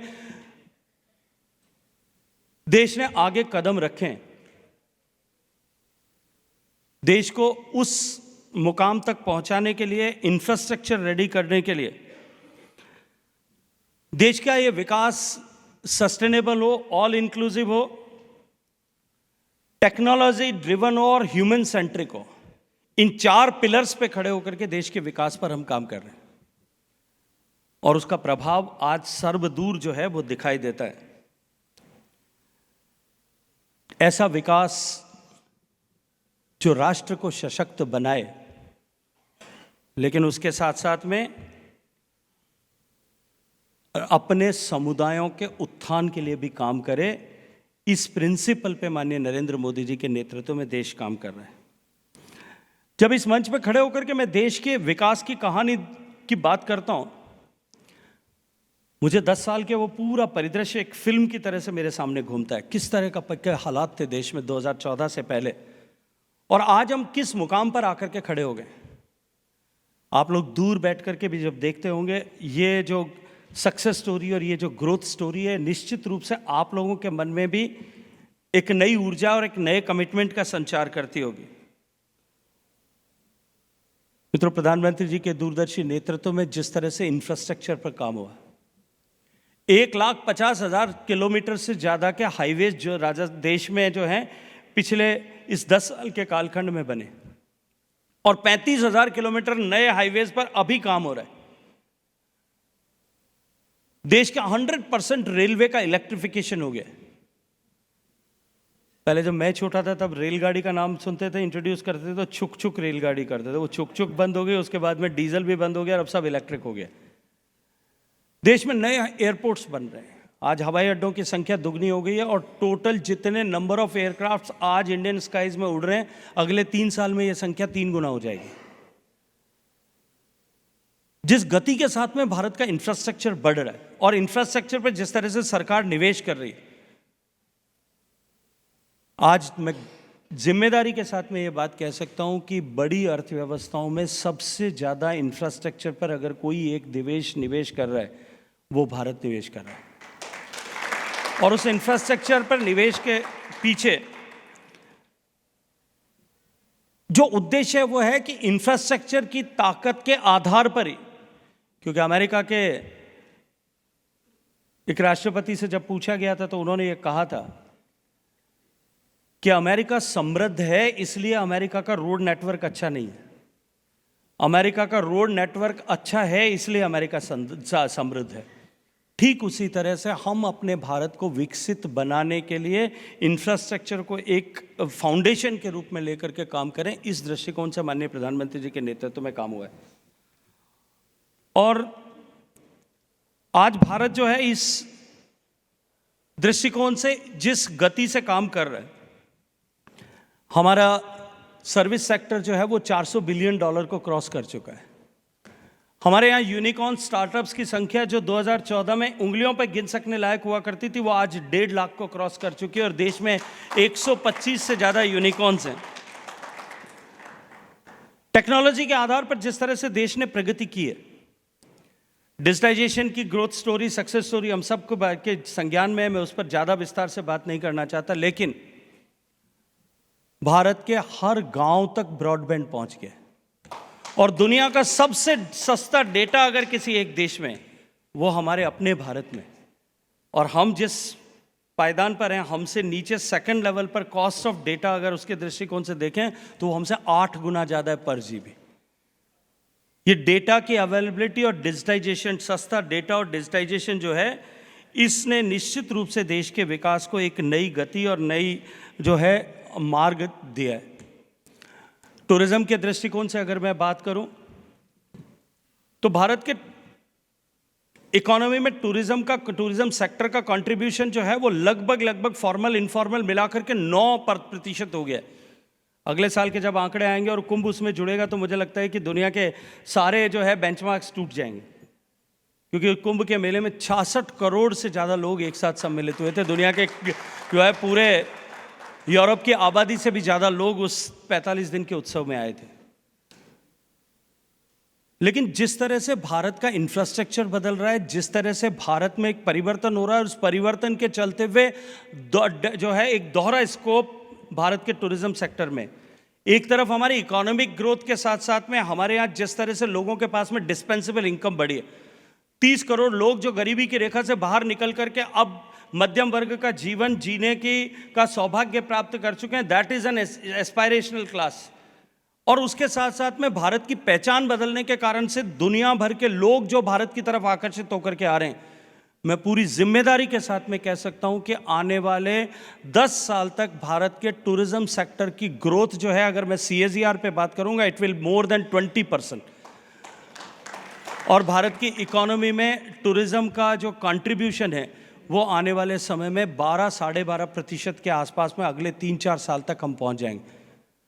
इसी तरह से जिस तरह से पूरी दुनिया ने कल्चरल प्रॉपर्टीज को मोनेटाइज करके और एक नया vertical in formal economy, orange economy के रूप में डिफाइन किया है, हमारी डाइवर्सिटी और हमारी कल्चरल स्ट्रेंथ जो है वो हमारे लिए एक संभावनाओं का नया युग में प्रवेश कराने का काम करती है।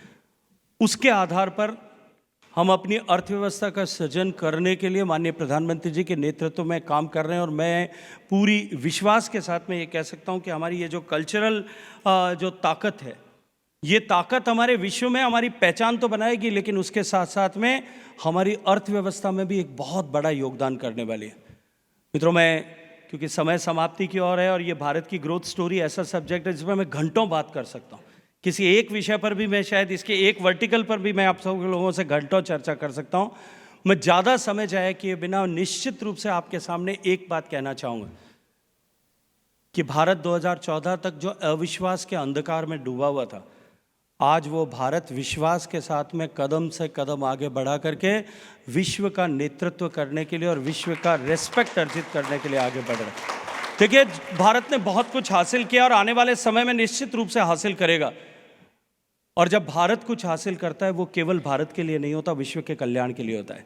हमने देखा जब आज़ादी की लड़ाई के बाद में भारत आज़ाद हुआ, उस समय तक भारत समेत दुनिया के लगभग 2/3 देश जो हैं वो गुलामी के अंधकार में डूबे हुए थे। लेकिन भारत की आज़ादी ने पूरे विश्व के सामने आज़ादी का मार्ग प्रशस्त किया और 30 साल में दुनिया से गुलामी का दंश समाप्त हो गया। उससे लेकर के मैं आखिरी जो है कि जब कोविड के समय में भारत ने टीका बनाया, भारत ने कोविन प्लेटफॉर्म बनाया, आज दुनिया के 170 देश कोविन प्लेटफॉर्म पर काम कर रहे हैं। हमने किसी से रॉयल्टी नहीं ली, हमने जब टीका बनाया तो हमने दुनिया के लगभग 100 देशों को टीका और दवाई उस कोविड के समय में दी।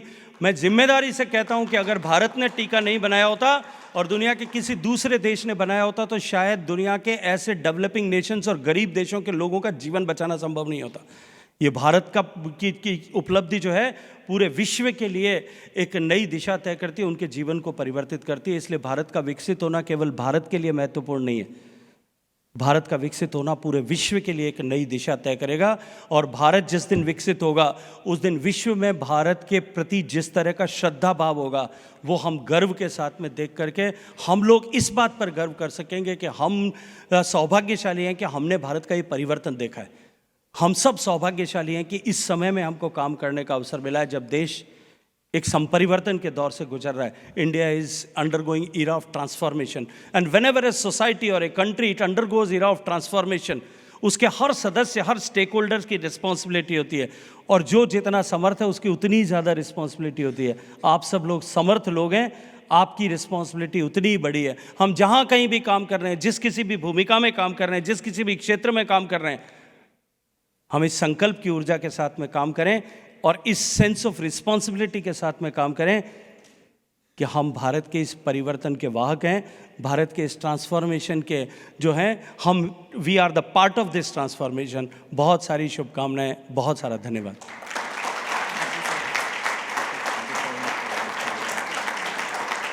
Wow.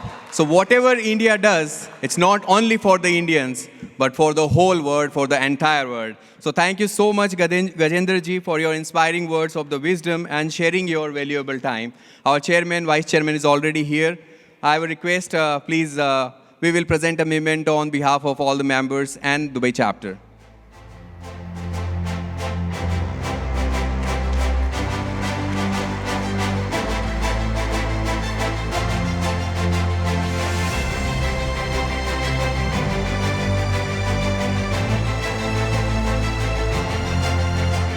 Thank you, XCOM, please, for your time. And now I request all the former chairmen and the esteemed speakers for a group photograph. Thank you, XCOM, for your time. Please take your seats. Now I request all the former chairmen, the guiding force of our chapter for a long, long time.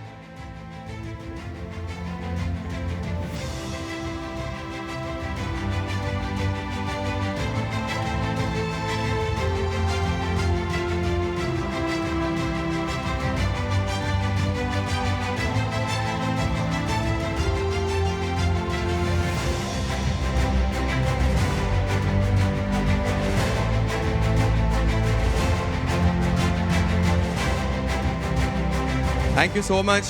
And there is a special moment. Our immediate former chairman, he just wants to transfer the chairman badge to the new chairman, CAJ, by the Honorable Minister, Gajendra ji.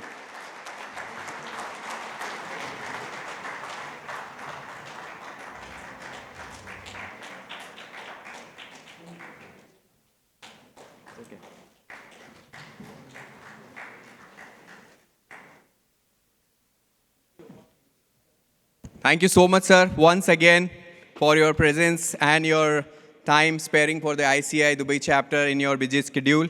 I know you are heading towards the economic ministers meeting right after this. Thank you once again. So we now move to the second technical session of the day, a topic that has generated a lot of curiosity, complexity and compliance discussion in the CT ecosystem. Transfer pricing disclosure in the corporate tax return. Our next speaker, a highly respected expert in the international taxation and corporate structuring, none other than CA Neerabhai Shah. I now invite on the stage our executive committee member, CA Balram Buchudi, a dedicated professional and a valuable contributor to the ICI Dubai chapter, to formally introduce him. Can I have a big round of applause for CA Balram? Good morning, ladies and gentlemen. Just to continue the story of the marriage, before the marriage, you can spend your money in whichever way you want. it could be at whatever rate you want to do it. But after the marriage, you have to have an account of every transaction you do, and that has to be done at the right rate. Whether you do it with your own family or with your in-laws family, it has to be at the right rate, and you have to demonstrate that it is at right rate.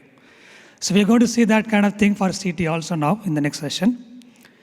In the maze of CT and TP laws and regulations in the UAE, the next speaker is not just a guide. He is the map himself, the compass and the light. He truly stands as a beacon of knowledge, simplicity, and excellence. It is my privilege to introduce a seasoned professional who has left the indelible mark in the fields of taxation, business advisory, and corporate structuring in India as well as in UAE, Mr. Nirav Shah. A distinguished chartered accountant from Gujarat, Mr. Nirav ranked in both inter and CA final exams, setting a stage early for an extraordinary career. He started his journey with KPMG Mumbai, specializing in international tax and cross-border transactions, and went on to found Fame Advisory DMCC in 2014 to help businesses navigating complex corporate, investment, and compliance landscape across multiple jurisdictions. With 26 years of experience, Mr. Nirav wears many hats as a consultant, strategist, author, and mentor. He is the author of Law and Practice Relating to UAE Corporate Tax, published by Taxman, the only book on the subject officially approved by UAE Media Regulatory Office. Beyond his writing, Mr. Nirav has trained over 2,000 professionals across 550 plus companies through leading platforms like Dubai SME, ICA Dubai Chapter, GITO, and IBPC. He also actively serves on the managing committees of STEP, GITO Dubai, and Taxation Society. Please join me in welcoming an inspiring thought leader and a guide force in the tax and advisory space, Mr. Nirav Shah.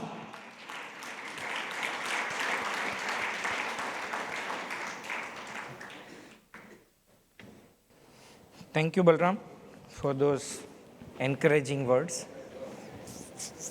Good morning, everyone. How are you all on a Sunday morning? Spending a morning here? All okay? Okay. What do you want to learn? And you all are learned. So what am I going to talk to you about? Excellent. So my topic today is about transfer pricing. Transfer pricing is the most relevant aspect of the corporate tax. Internationally, there are two most litigious aspects in taxation. One of them is transfer pricing. The second is permanent establishment. Right? It is litigious. Why? Because it is subjective. Right? It is litigious also because for ages, multinationals have been using this tool for tax optimization. They have been using this tool to plan their taxes in such a manner that they always park it where their functions are performed. Could be in a low tax jurisdiction or could be otherwise. Are you looking at this subject from a compliance point of view? Or are you going to use this opportunity to plan for yourself? Is the question that I want to ask you. What is the biggest problem today you have? I have to do benchmarking. Right? It's so costly. My management is not approving the budget. Are you presenting to the management in the right way? What are you asking approval for? A cost? Or an opportunity to improve your overall optimization of taxes? What is the focus? Are you focusing it only to file your return? Yeah, I need one more report to be attached. Or is it something else? Where is the underlying importance that you are placing to this subject? This is what will determine how you are going to treat this. Is it only a form filling exercise for you? Is it only a compliance file that you are going to prepare and keep it in record that if someday somebody will ask, I have something? Or is it other way around? Are you going to use this to make a difference in your organization? Are you going to use this tool to actually improve the reporting to the management? There are a lot of things that can happen. I'll tell you an interesting story, and I don't know, many of you may not be unaware. My move to Dubai was first triggered by transfer pricing and then by other reasons. That was 20 years back, much before you all thought of corporate tax and transfer pricing now. Right?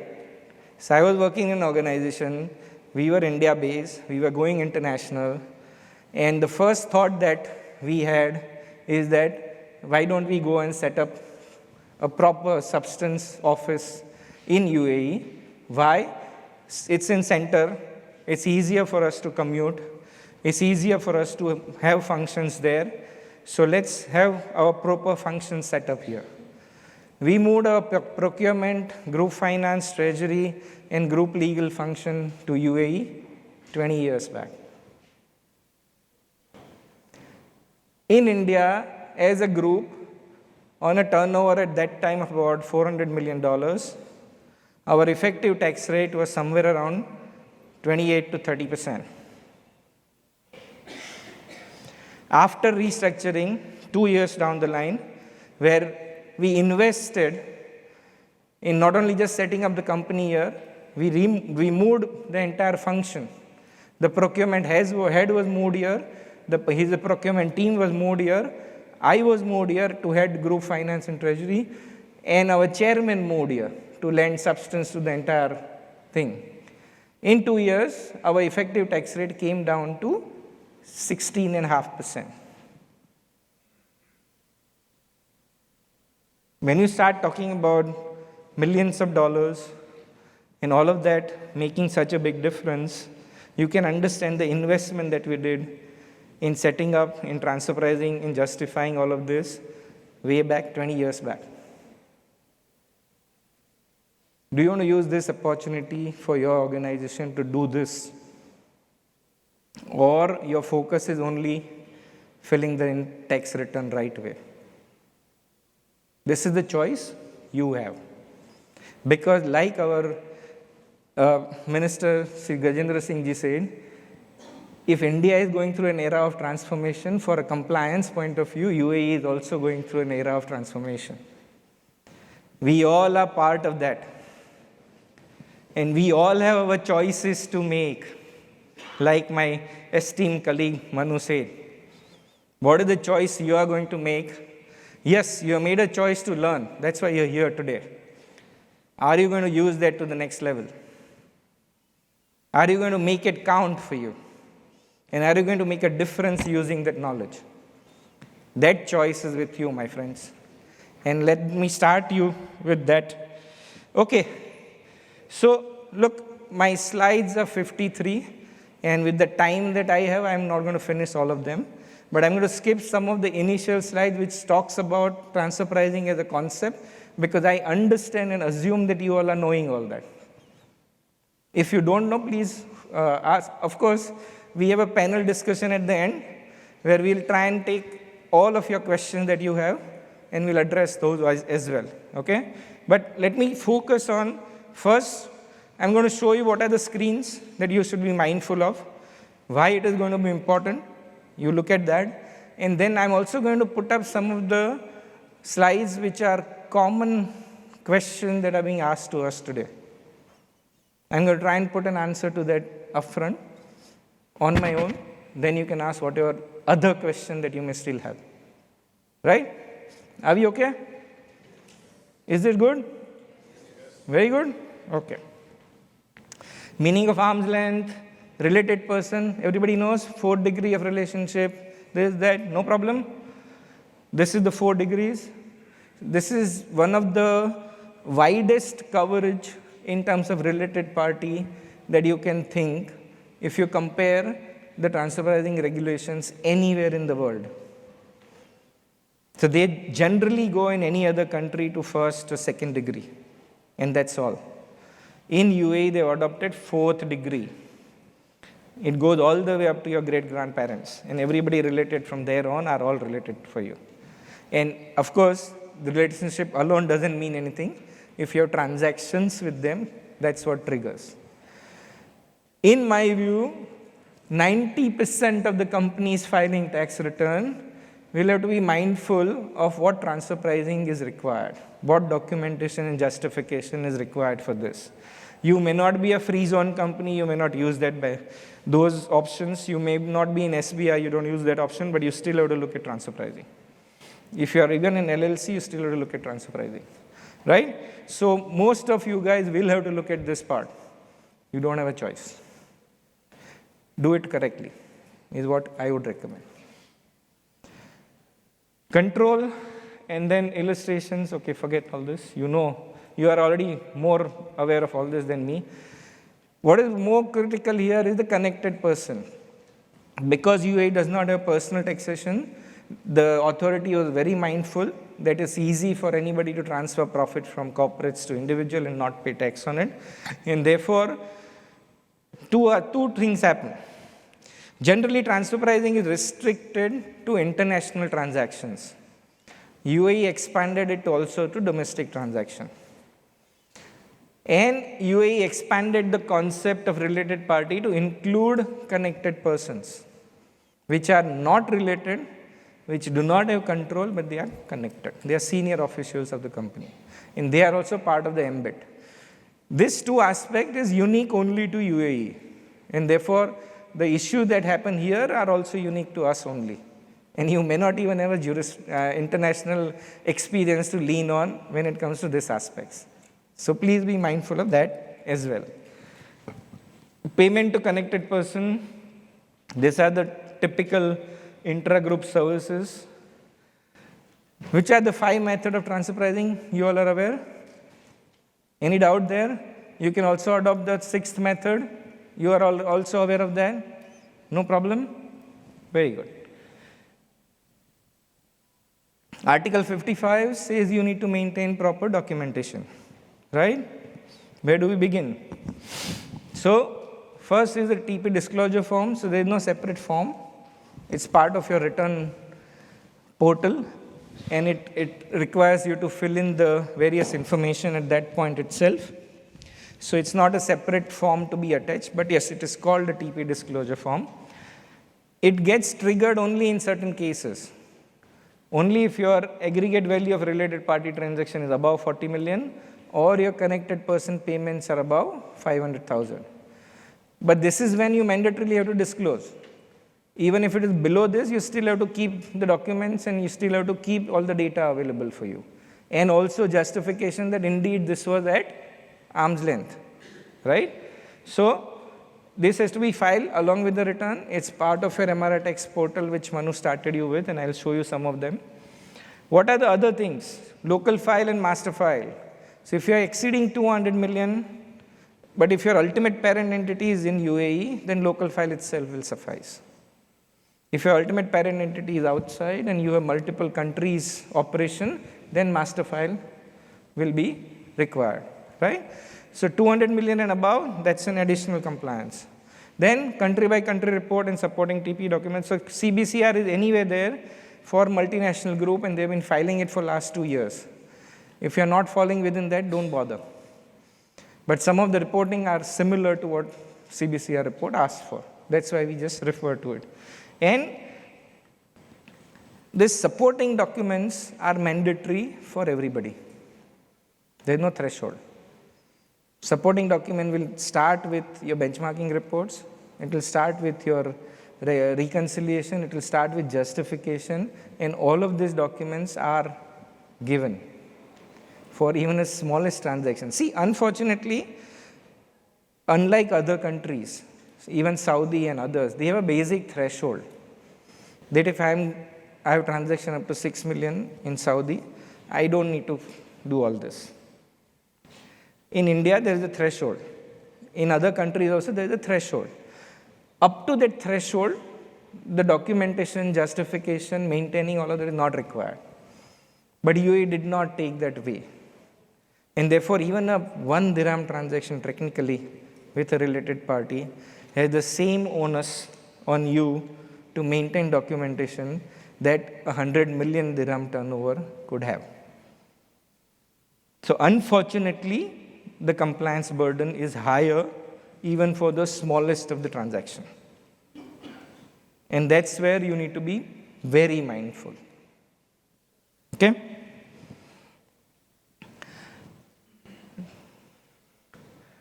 Local file will apply only when we go up to 200 million or you are part of M&E group. These are all contents and I'm not going into detail of those part, but it is there in the presentation, so when it comes to you, you can refer it to if you want to. For the sake of completeness, we have kept all the content in the presentation. So there are two important points that we want to: related party transaction schedule and the connected party transactions. So those are two different forms on the return. We'll take you through those, what is the data that you require to fill up therein. So this is the choice that they will ask you. Were there any transactions with related parties? And did the aggregate value of transaction exceed 40 million? When you select yes here, that's when your related party transaction schedule will pop up. If you choose no here, nothing will happen. Right? Please remember that the MRTX portal is designed more as a Q&A. They ask you a question. If you say yes, further information. If you say no, no problem. Go next. Entire computation is automated. So once you put the figures, applicable figures, it will compute the tax liability for you. Right? So that's why today's theme is that you have to choose wisely and fill in correctly. Moment you do that, your return liability will come out. You don't have to work on Excel for that. You don't need an Excel for that, right? So they'll compute all that for you. But what you are writing there is what you have to think and put it in, right? So you have to make an election whether any transaction was undertaken with related parties, and if it is yes, whether the quantum was above 40 million or not. Once you say yes, then it will take you to the next page. So it is straight away asking you, are there any addition or deduction on account of arm's length adjustment? Right? For you to even answer this, you should know first, what are my transactions? Whether I have done it at arm's length? Have I done my benchmarking? Does benchmarking support my rate? And is everything in order? If not, this is where you have to put figures on your own. That this is not at arm's length. The onus entirely in this segment is on you. And therefore, you need to get all the document data, satisfy yourself first. Yes, there is no adjustment required. And if you say yes, there is no adjustment required, please fill in 00 and that's fine. If you are in doubt and if you are going to give wrong answer, you know the consequences. You know the penalties, you know what happens and all of that, right? So, again, addition arising out of adjustment to transactions which are not at arm's length and deduction arising on account of adjustment which were not at arm's length. Both needs to be given by you. Do you need to submit anything here? No, only the amount. But how will you arrive at the amount? So you have to undertake an analysis of all the related party transactions, what happened throughout the year, what rate you did the transaction at, then you engage somebody to do a benchmarking for those transactions. What are the data used? Is the data correct, comparable? Is the range that came out in benchmarking report, is the range in which your transactions are? If it is not, what is the difference? Are you going to adjust your related party transactions to be in the range? Or have you already elapsed the period of the transaction and you cannot make any changes now? If you cannot make any changes, then the addition or deduction will come. So that's why this is the most important thing before finalization of your audit. Before you get Manu or anybody else to sign off your audit, please ensure your transfer pricing transactions are at arm's length. And for that, you need benchmarking, you need report, you need to make sure they come up with the range, and you need to make sure that those ranges at which your transactions have happened. Otherwise, the adjustment also you need to make.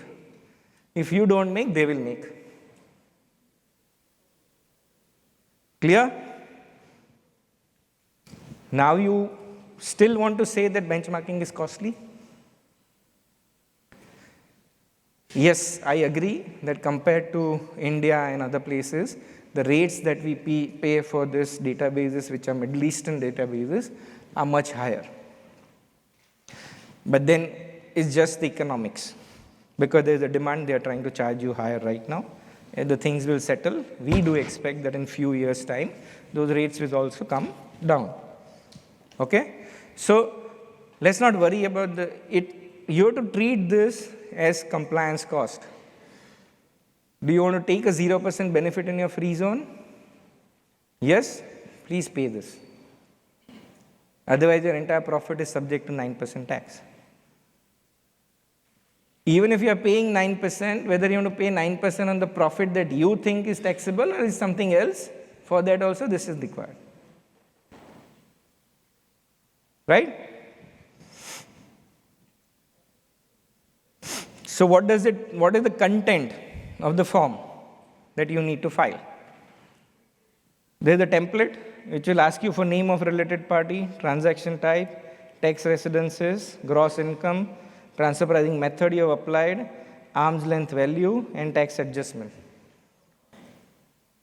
This entire schedule will pop up. You have to fill in the data in this year for each related party that you have done transaction with, and each type of transaction that you have done. So with a related party, you can have 3 different types of transaction. You are buying and selling, you are having loan, and you are even paying some consulting fee or recharging some expenses. So that party has to be mentioned, 3 different type of transaction has to be mentioned, because you will adopt different method for each one to benchmark. So value is to be mentioned, which method you use for benchmarking needs to be mentioned.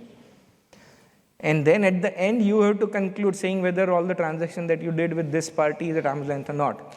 And do you need any adjustment to be made?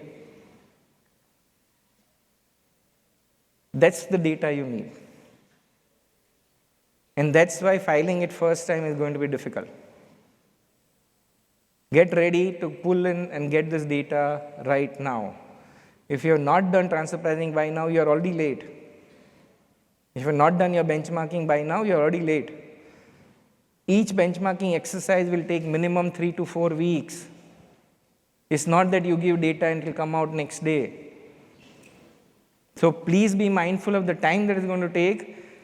Most of the auditors, Big Four included, are not going to sign your accounts until you give them your transfer pricing compliances. So again, I don't have to emphasize more. I already emphasized. I don't want to scare you also. It's not a matter to scare you. Wait, because I started with saying that it's an opportunity. Right? So you have to disclose gross income, expenditure paid related to related parties. These are 3 different heads. Here you disclose the income. Then similarly, you have to disclose the expenditure that you pay. And this is the summary that will come out to. And all these 3 is what you have to upload as part of your return. Okay?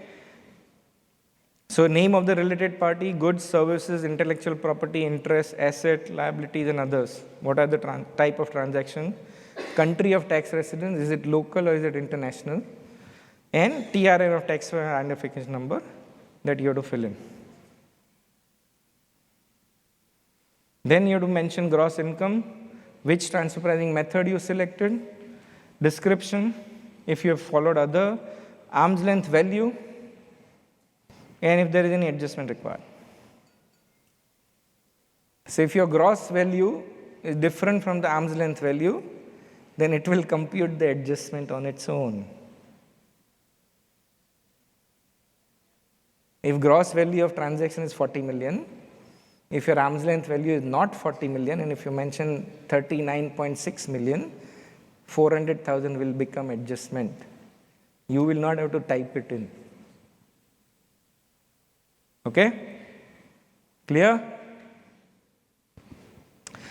Okay, so summary table auto-populates. Moment you put the income and the expenditure, this will come on its own. They save a lot of trouble for you. No data feeding. Only make choices. Make choices, put in the numbers, and that's it. Your return can be filed in 10 minutes if you have all the data. Right? Next part. So, if you say that, okay, for realized gains and losses from asset liability, if it is from a related party and if it is not at arm's length, then you have to say, if you say yes, then you have to give further more detail on that. Connected person. So again, same two questions. Do you have any transaction with connected person? And did the aggregate value exceed 500,000? So if you say yes to the questions, it will take you to the next slide. Adjustment as a result of payments or benefit provided which are not at arm's length. Who needs to give answer? You. You paid to a managing director, you paid to your CEO, you paid to your CFO X amount. Is it at arm's length?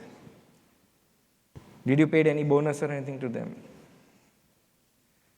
How do you come to that arm's length? There's already a lot of controversy there. Because like I said, this connected person payments is not something which is prevalent in most countries in Europe. So you don't have this in transfer pricing. So how do you do it? There is no specific guidance available. So again, if you don't have guidance, you all go into transaction net margin method. Or you engage a HR firm, you get them to give the exact job description of your connected person, get them to go into the market, find comparable range of the compensation that is paid to them, get that report. These are the two options you have for connected person payments. Right? Again, the onus is on you to say whether the payment made are at arm's length or not, any adjustment is required or not. Clear? You need to then, once you say yes or no, you need to give name, TRN, nature of the payment, and description. All detail for each payment to each separate connected person. If it exceeds 500,000. If it exceeds 500,000, you have to put it in here. If it does not, you still have to keep all these documents with you. And keep the justification ready. Right? Total amount of each type of payment or benefit. Either you need a report as to how and why it is justified. And there's three aspects, yeah.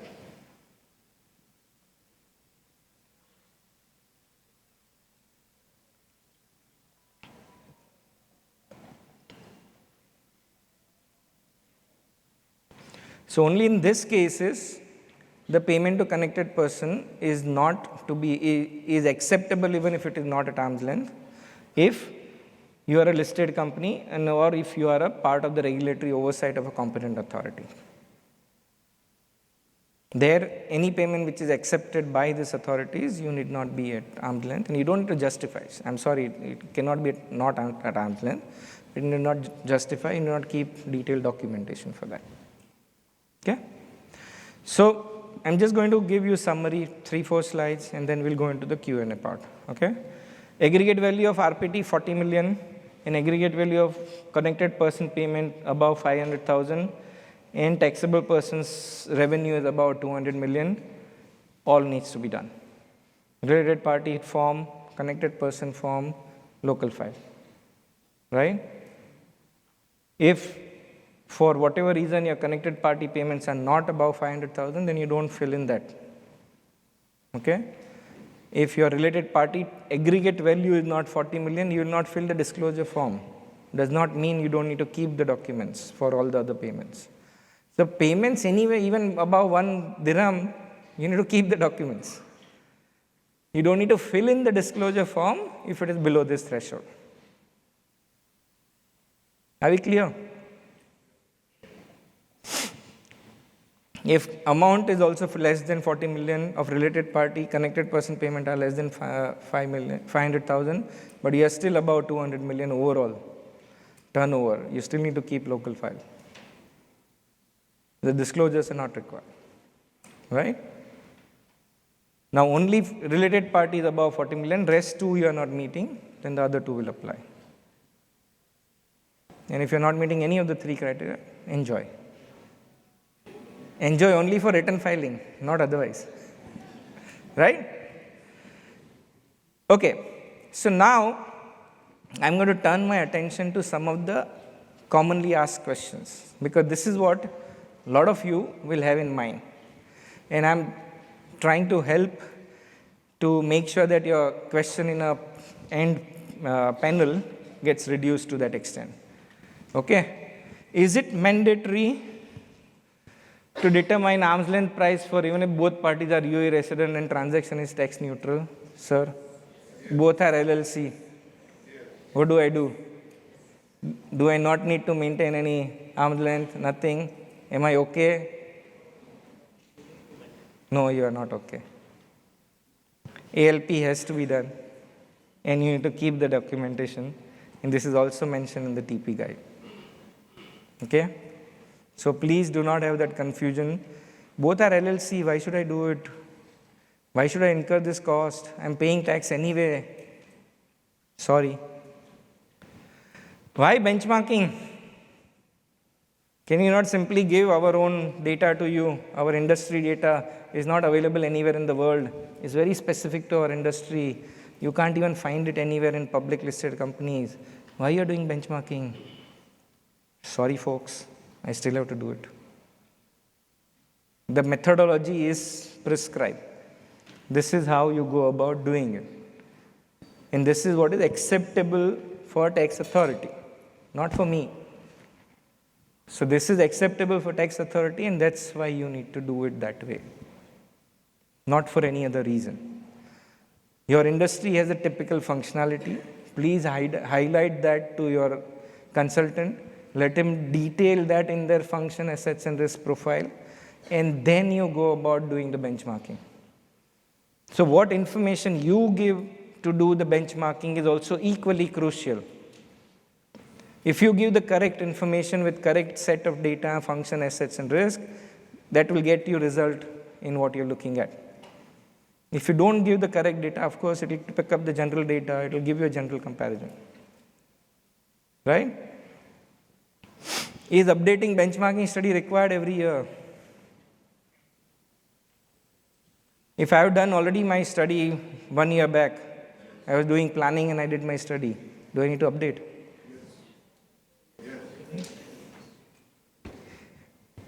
So benchmarkings are generally done for a 3-year average. I'm not saying no to that. But since the law requires updated data to be used as a reference, we would always recommend that you get a data update done. It will not cost you as much as doing a benchmarking all over again. There will be a small cost to just do the data update for the current year, and that will help you to keep your documents contemporary and justify your margins. For the first year, it's mandatory. You please get this update done without fail.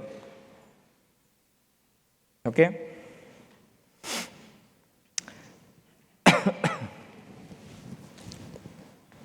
Related party about 40 million, turnover less than 200 million. So do I need benchmarking? Yes, I don't need a local file, but I need benchmarking. Right? What about transaction not reportable in local file? I'm below 40 million, I'm below 500,000, I'm below 200 million. You don't need to report. Keep the documents. There you don't have a choice. Even things which are 1 dirham and above, as I say, everything triggers compliance, you need to maintain it. Okay? How to benchmark payment made to connected person? How many people have asked this to their consultant? Raise your hand.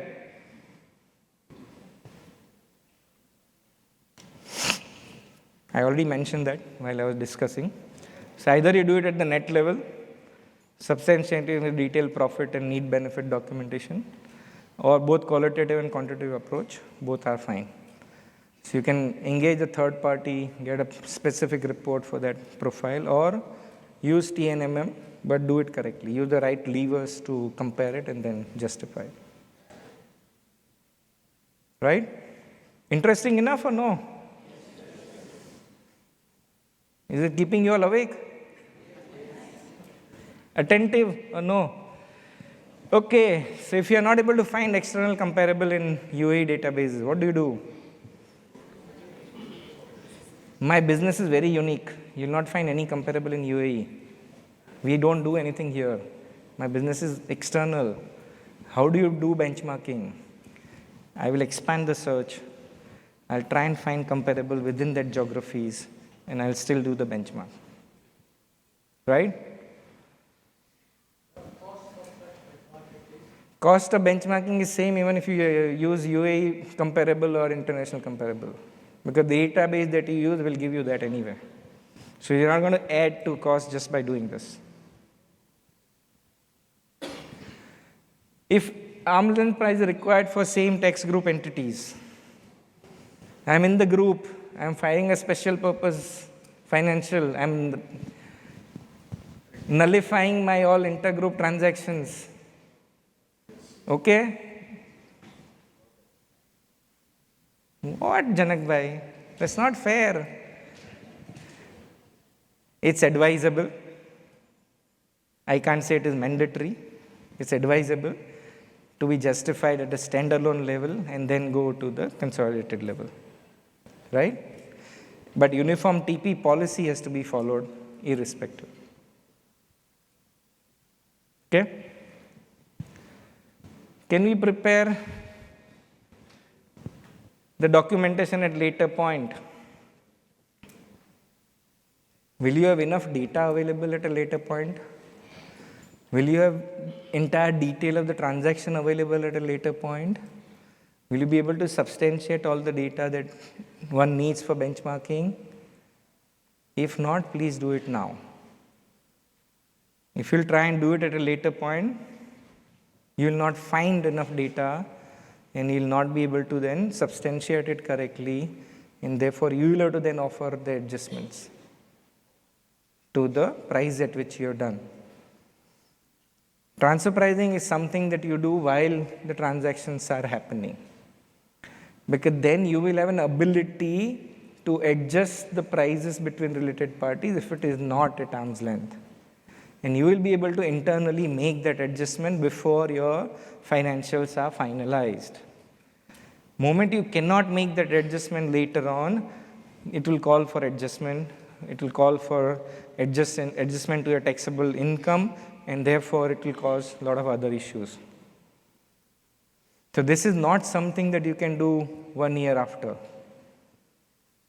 Because 1 year after, you don't know where your documents are. You don't know where your underlying invoices are.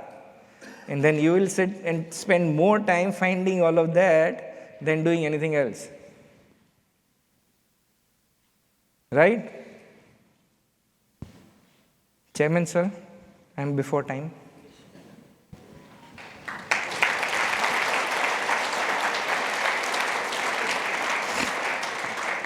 We'll take the questions at the end. Don't worry, keep your questions around. But I just wanted to use this 8 or 9 common questions to give it to all of you.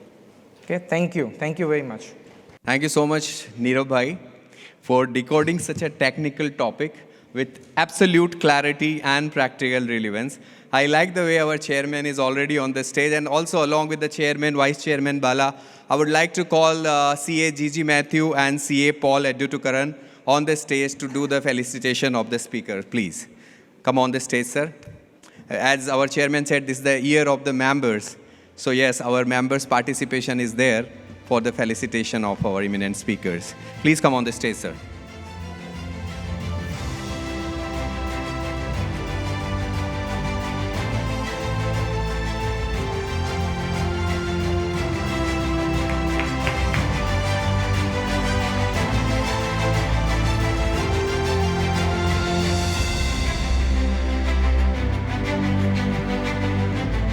Thank you once again, Neerav Bhai, for really deep insights into the transfer pricing disclosures and the common challenges we may encounter in the return filing were extremely valuable.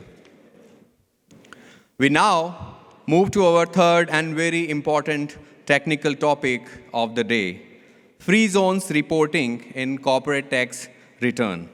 And our next expert speaker, none other than CA Rajiv Hira. Rajiv Bhai, a professional known for his excellence in taxation, compliance, and strategic consulting. And to formally introduce, I invite our executive committee member, CA Vijaya Mohan, a highly committed ExCom member in our committee.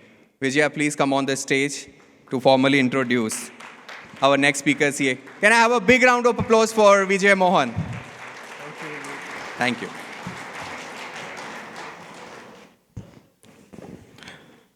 Thank you, Amit. Good morning to all of our distinguished members and guests. Now I will start from where Ashna stops about the marriage certificate thing. Now in case of a free zone, after the marriage certificate is, even though we got the marriage certificate, FTA will come and say that you are not qualified for getting a marriage certificate. Now that is a risk which is there with respect to free zone. So in order to talk on the free zone topic, we have a great speaker with us, none other than CA Rajiv Hira. I don't think that in this room, anybody requires a formal introduction about any of our speakers. Started from Manu, started from Neeraj, and then on to Rajiv Hira. In the CA fraternity, he is very well known with respect to his knowledge on taxation, and he has been more known as a compliance man through his joint venture partnership with Intellivings and establishing Intellivings and making use of that as a tool for the searches, the AML searches. Rajiv Hira is a seasoned chartered accountant having more than 20 years of experience in pivotal roles in the private and multinational financial institutions. His expertise lies in strategic and tax advisory services across regions like Middle East, Asia, and Africa. He is the managing partner of RHMC Management Consultant, a consulting practice in the area of taxation and compliance. Rajiv also established a joint venture in the name of Intellivings MEFZCO, an integrated compliance solution which facilitates AML CFT name screening and risk-based assessment for SMEs and large corporates, helping them through their compliance journey. More than that, I would really admire on his risk appetite on setting up the Fint Education platform, through which he has been able to train many of the young members, and who has been coming into the field of accounting and taxation. He has been able to train most of the new members in the field of taxation and compliance. Let's welcome Rajiv Hira for an insightful session on free zone reporting with a big round of applause. Thanks, Vijay, for the introduction. And I think after the marriage comes a girlfriend, extramarital affairs, I don't know. So let's look at.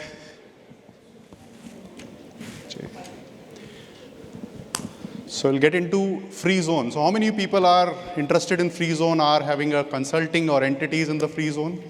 Superb.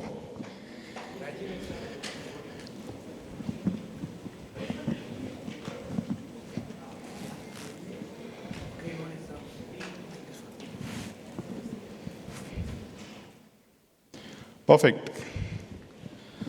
So how many of you are free zone entities having consulting practice? I think less people are there, so I can go faster also. Not many people are looking at it. So first of all, the one question, I'm going to straight away go to the return. We know what is free zone. Is it free? It is not. Our assessment is saying more than 95% of the people are failing the test of a free zone in one form or other. So they are coming into the taxation structure as simple as that. How the taxes will apply, what will apply, we'll go through those pointers as we go into.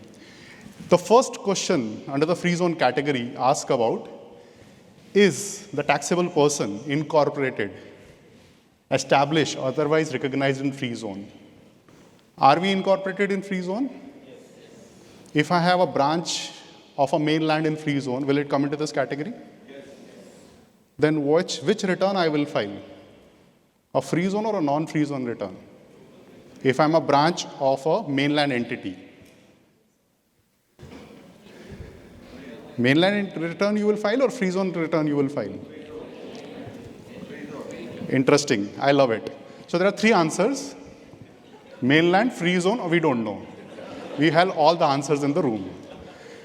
Very simple analogy we need to look at how these things are going to go into. One more aspect which comes into, if I have a foreign entity which is controlled by one of the company which is in free zone, by virtue of control, this entity will be a resident of UAE or not? Yes. If it is by virtue of control, a resident of UAE entity, can I assess them for a free zone? No. Again, three answers, yes, no, maybe. We'll look at where it comes into. The first thing, everyone knows free zone, everyone knows everything from the free zone perspective, which are free zone, but there is a very interesting section or a definition which comes, which says, a designated and defined geographical area. First condition, a designated and defined geographical area, which within the state is UAE, that is specified in the decision issued by the cabinet. Had cabinet issued any of the decisions so far on this category? No. So if we don't have a decision, how we can classify that we are a free zone entity? For this, FTA is giving straight away communication in a lot of forums, and they said, please go back and ask your authority. Ask your free zone authority whether you are free zone in this category or not.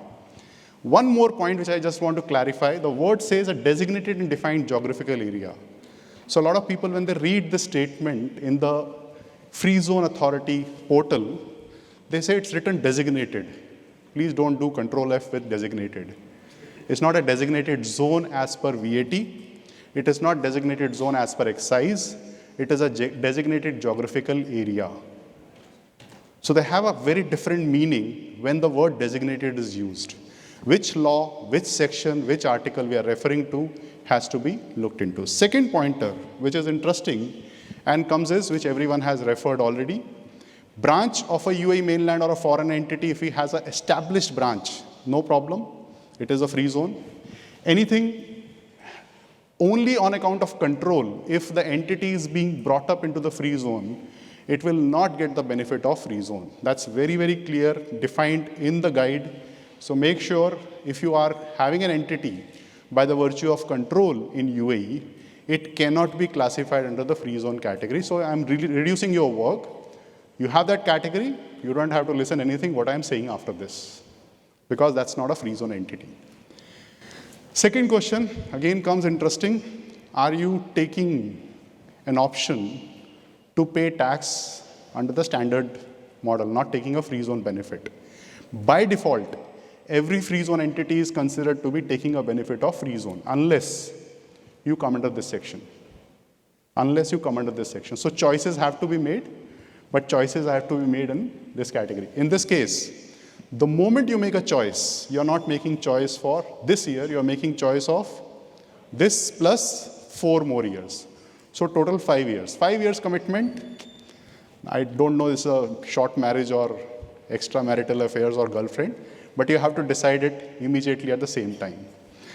What sections, what articles, what reference point it comes into? Article 18 says very clearly, has not elected under Article 19. Article 19 says, the moment you elect, you will be subjected to a rate specified in Clause 1 of Article 3. Article 3 says 0%, up to 375%, 375,000 and 9% beyond that. As simple as that. I'm just making you get familiar to which sections, which articles this pointer is taking us to.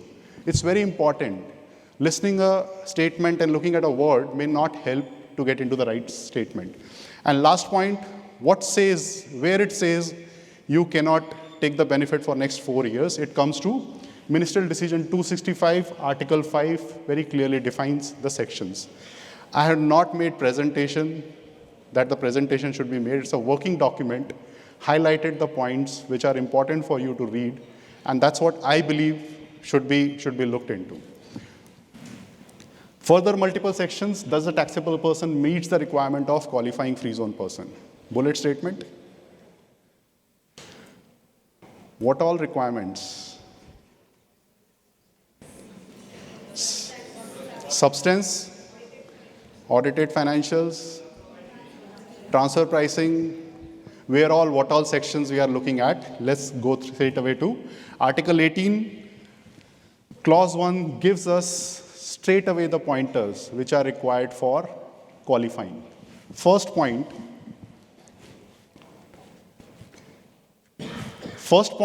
maintains adequate substance in the state. What is defined by substance?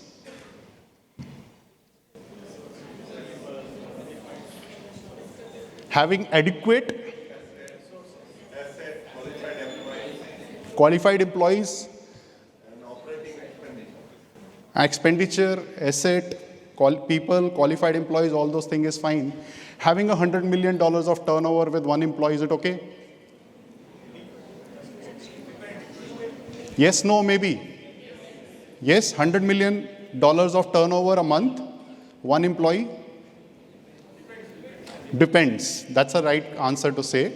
Because this $100 million can be one invoice also, can be a one decision also, and can be a multiple decision also. So when the substance discussion is happening, we are always asking for, can you tell me what kind of a documentation, what kind of a emails, what kind of a communication you are having, and can you do that communication with the number of people you have? Because a lot of time the conversation comes, no, we have a back office in this place or that place, does not work. You have to demonstrate and look at whether the substance is getting met or not. Second point, derives qualifying income as defined, so that we will go maybe in the next step. Third, has not elected to corporate tax under Article 19, which looked at the previous section. The moment you elect under Article 19, you're subject to the normal standard taxes, 0% and 9% goes into. Next, we need to take attendance and confirmation from Nirav sir that ALP and TP is being taken care of, right? So 34 is being taken care, that's where it comes into. And last comes meet any other condition as specified by the minister. And minister has said these things. They said, I'm adding 2 more points as a minister decision. First point, de minimis calculation. That means your total non-qualifying income at a revenue level. Please make sure we are counting this as a revenue level, not at the profit level. At a revenue level should not exceed 5% or 5 million. Exactly. So the people who have a turnover of up to 100 million, what will be the threshold? 5%. Beyond 100 million, 5 million. That's a very straight threshold which is being brought up into. And the next is audit has to be mandatory for any free zone entity to take a benefit of a free zone. So these are the sections which are required to be looked at when you are answering this question. So I'm putting up all the questions and the relevant section articles also, which can be worked into. And this is a very fresh presentation, not shared anywhere so far. So brought up in front of you for the first time. Next comes the interesting point, now the numbers. I think we need to say thank you to 2 sector people. One, the institute, which is organizing these events. And to be honest, when I was looking at the free zone concept from a return perspective, we need to say a big thank you to FTA. They had done a lot of calculation and they have kept a lot of checks and balances in the return itself. If you make mistake, system is triggering the points, hold on, please recheck. These are the mistakes which you are doing. They are verifying each and reference point before you go to the next section. So that's a very good pointers, I can say. They've done a fantastic job, and this is becoming a self-regulated or self-audit kind of a return submission. So comes this first point, total revenue in the financial statement. So we are talking about top line, right? Can we have gross up income and expenditures, which we normally do? Can we have? I had provided services to my group company. I earned 1 million from them. But what I did, I just reduced the salaries, rental, and other things rather than showing at a revenue top line. Is it okay? So far it was, but not now. Make sure in the audited statement itself, this comes as a separate line item. Don't set it off. The moment you set off, this calculation may go for a toss, and you may have a bigger challenges to encounter for. Now, we talked about de minimis, 5%, 5 million, all interesting things. But there are certain sections and certain pointers which are very crucial and very good, I will say, given by the tax authorities. They said for some of the incomes, we will not hit you for the de minimis. So keep it out. You may be earning that money, but will not count for 5% of 5 million. Perfectly fine. We will remove from top and bottom. That is, denominator and denominator, both we will remove while calculating that 5%. So a lot of clerical work, a lot of calculation work need to be done in Excel sheet, ERP, or whatever system we are using to get to these numbers. So the first pointers, if you see, talks about total revenue attributable to domestic or foreign permanent establishment. What is permanent establishment? You heard in the previous section from Mr. Manu, and you got the broader perspective. But what is domestic P? What is domestic P? A branch of a free zone entity can be a domestic P. My drawing room in my villa can be a domestic P? It can be a domestic P if you are taking decisions over there and you are having maybe an office or an infrastructure which facilitates the free zone entity. How will tax authorities know? Let's not go there. Your IP address, your car, your location, everything can be tracked if they want to. So, but look at the concept from a tax perspective. Anything which is outside the free zone technically comes as a domestic P. I'm going to talk about that. And for foreign P, you have a choice. You want to count it for a taxation or not. Certain conditions, very high level. If the foreign P is having a tax structure of 9% or more, can be taken out from a working perspective or a calculation perspective. In this case also, foreign P goes out from and a domestic P, although they are taxed or not taxed is a different discussion, goes out from a calculation of a de minimis perspective. So I'm assuming, and I'm using a live case, I'm taking 5 million as a total revenue, out of which 2,000 is being earned from domestic P, and that's where it comes into. Just a quick pointer on domestic P, the place of business or any form of presence of a qualifying free zone person outside the free zone in the state. So that is where the domestic P definition comes, and it can be anything. It can be maybe a full-time agent which is sitting and which is a dependent agent for you. And the beauty of the ministerial decision or cabinet decision which came in this part is very clear. They did not give a full definition of permanent establishment. They said you already know the permanent establishment, Article 14, go and replace these words. So that means the cabinet has just given a trigger point, and the full article, which is a blown up article, is being adopted.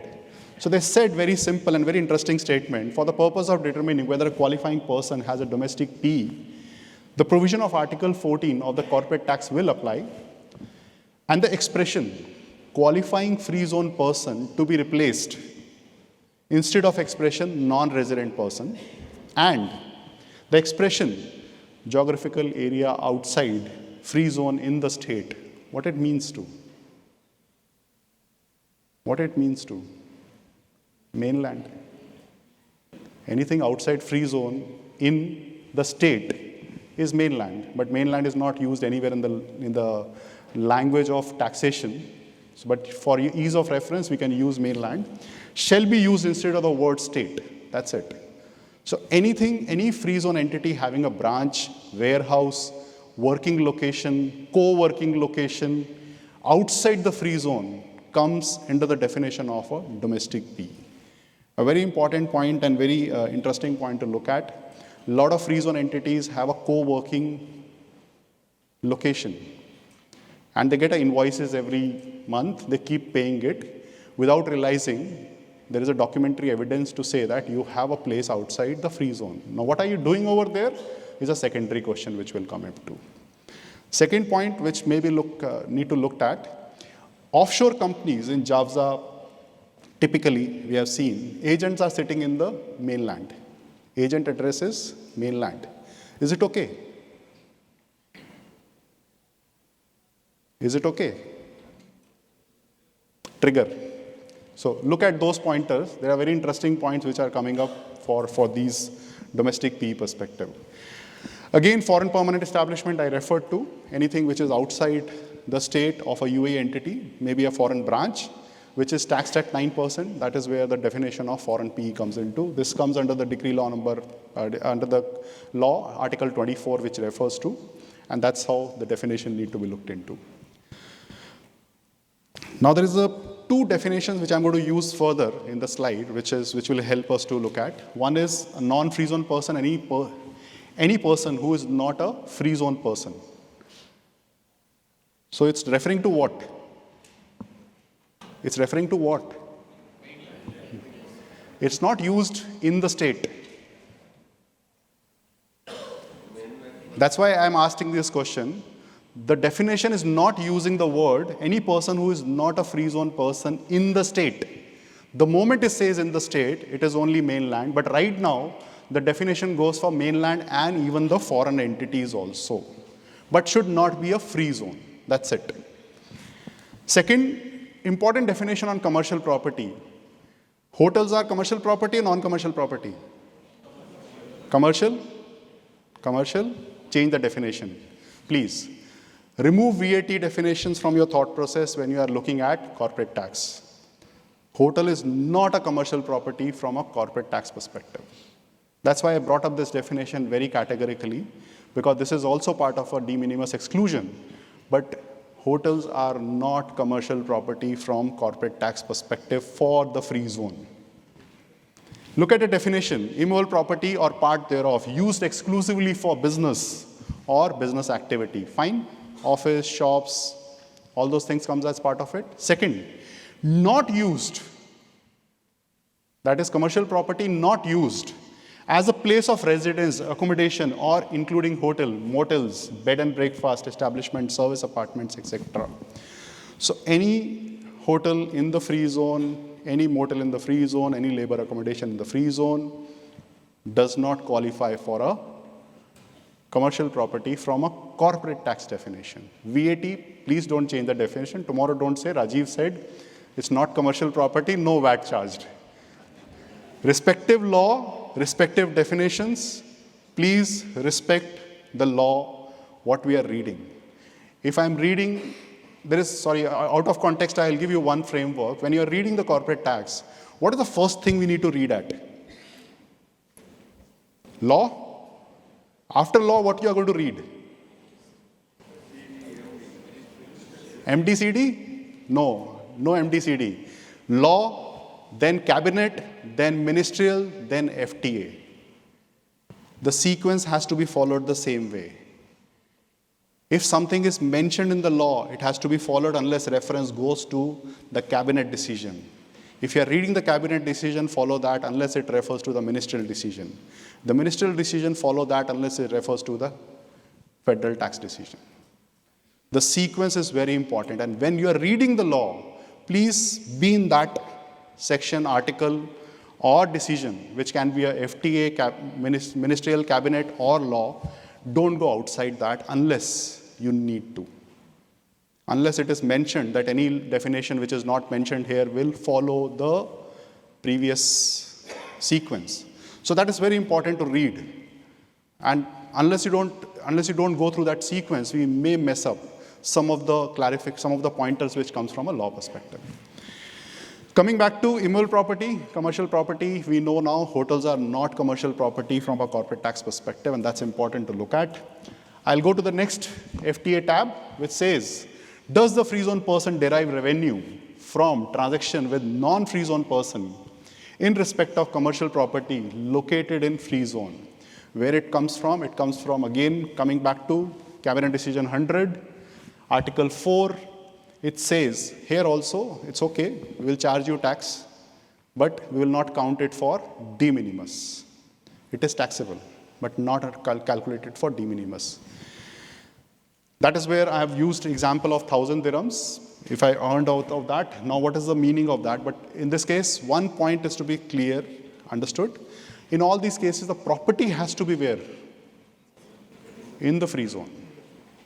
Property has to be in the free zone. That's what we are talking about. So you see, the following revenue shall not be included. And the point number A says, the revenue derived from following transaction in relation to immovable property located in free zone. If it is located outside free zone, your de minimis will kill you,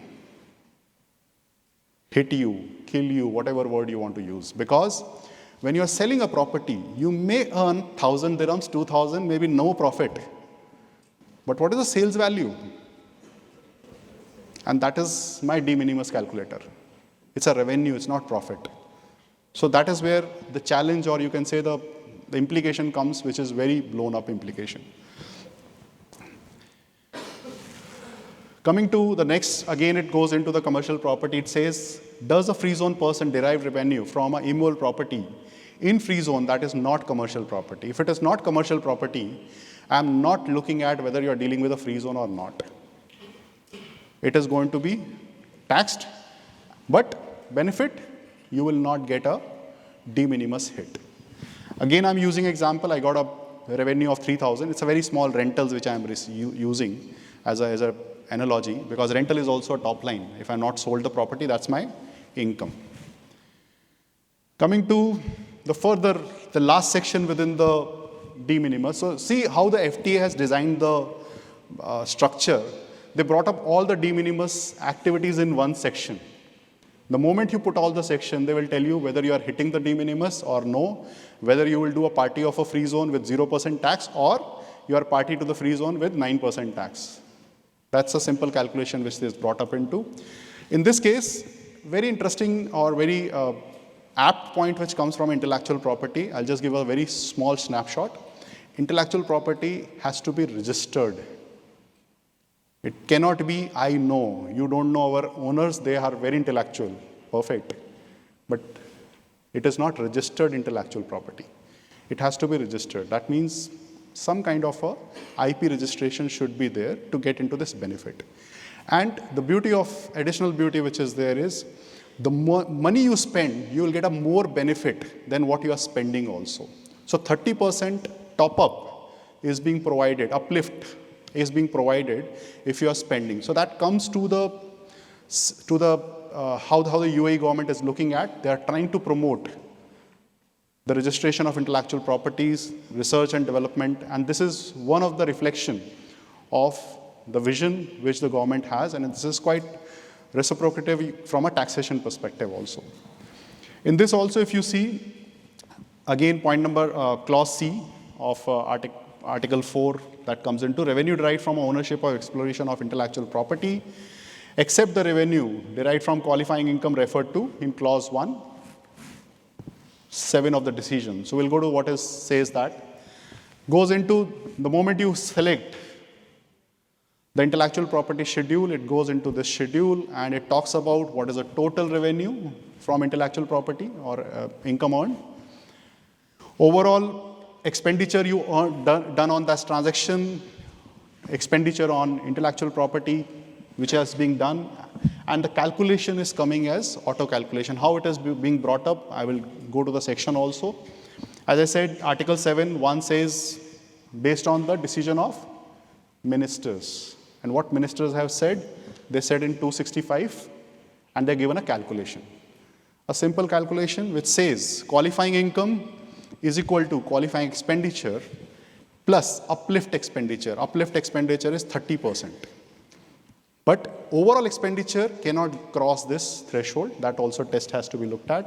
Divide by overall expenditure, multiplied by overall income, which comes into. If you see my example, I have taken those values and I brought up here. The moment you do this calculation, you don't have to use your Excel or anything. FTA automatically has defined that 26,000 is your benefit which you get from this activity perspective. So this is what I was referring to. When you do the right numbers, right articulation, the number brought up in a specific way, and that's where the design of the return is fantastic, I can say you, at this stage. Maybe they're still improving a lot of things, but this section, especially for the free zone, was done very effectively. So this is how you can see the calculation. I had done a qualifying intellectual property income. All the calculations are there. 10,000 plus 3,000 is my expenditure uplift, 30%. Divided by 50,000 is the total expenditure. 100,000 is my income. When I do this calculation, 26,000 comes, which comes as part of it.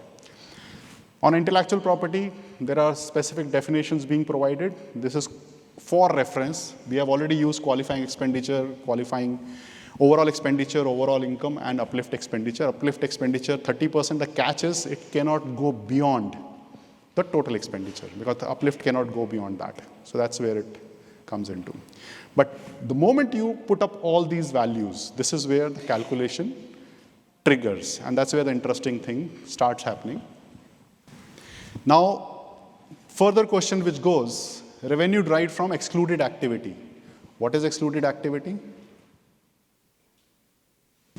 Your system has those capability to define what is excluded activity. Sub-accounts are there at a revenue level. That's where the action comes into. Revenue derived from activity that is not excluded activity, where the other party of the transaction is a non-free zone person. Do your system has that calculation? Challenges.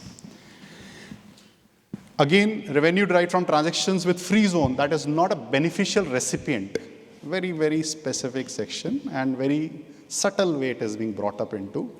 And to be honest, we all are technically missing this.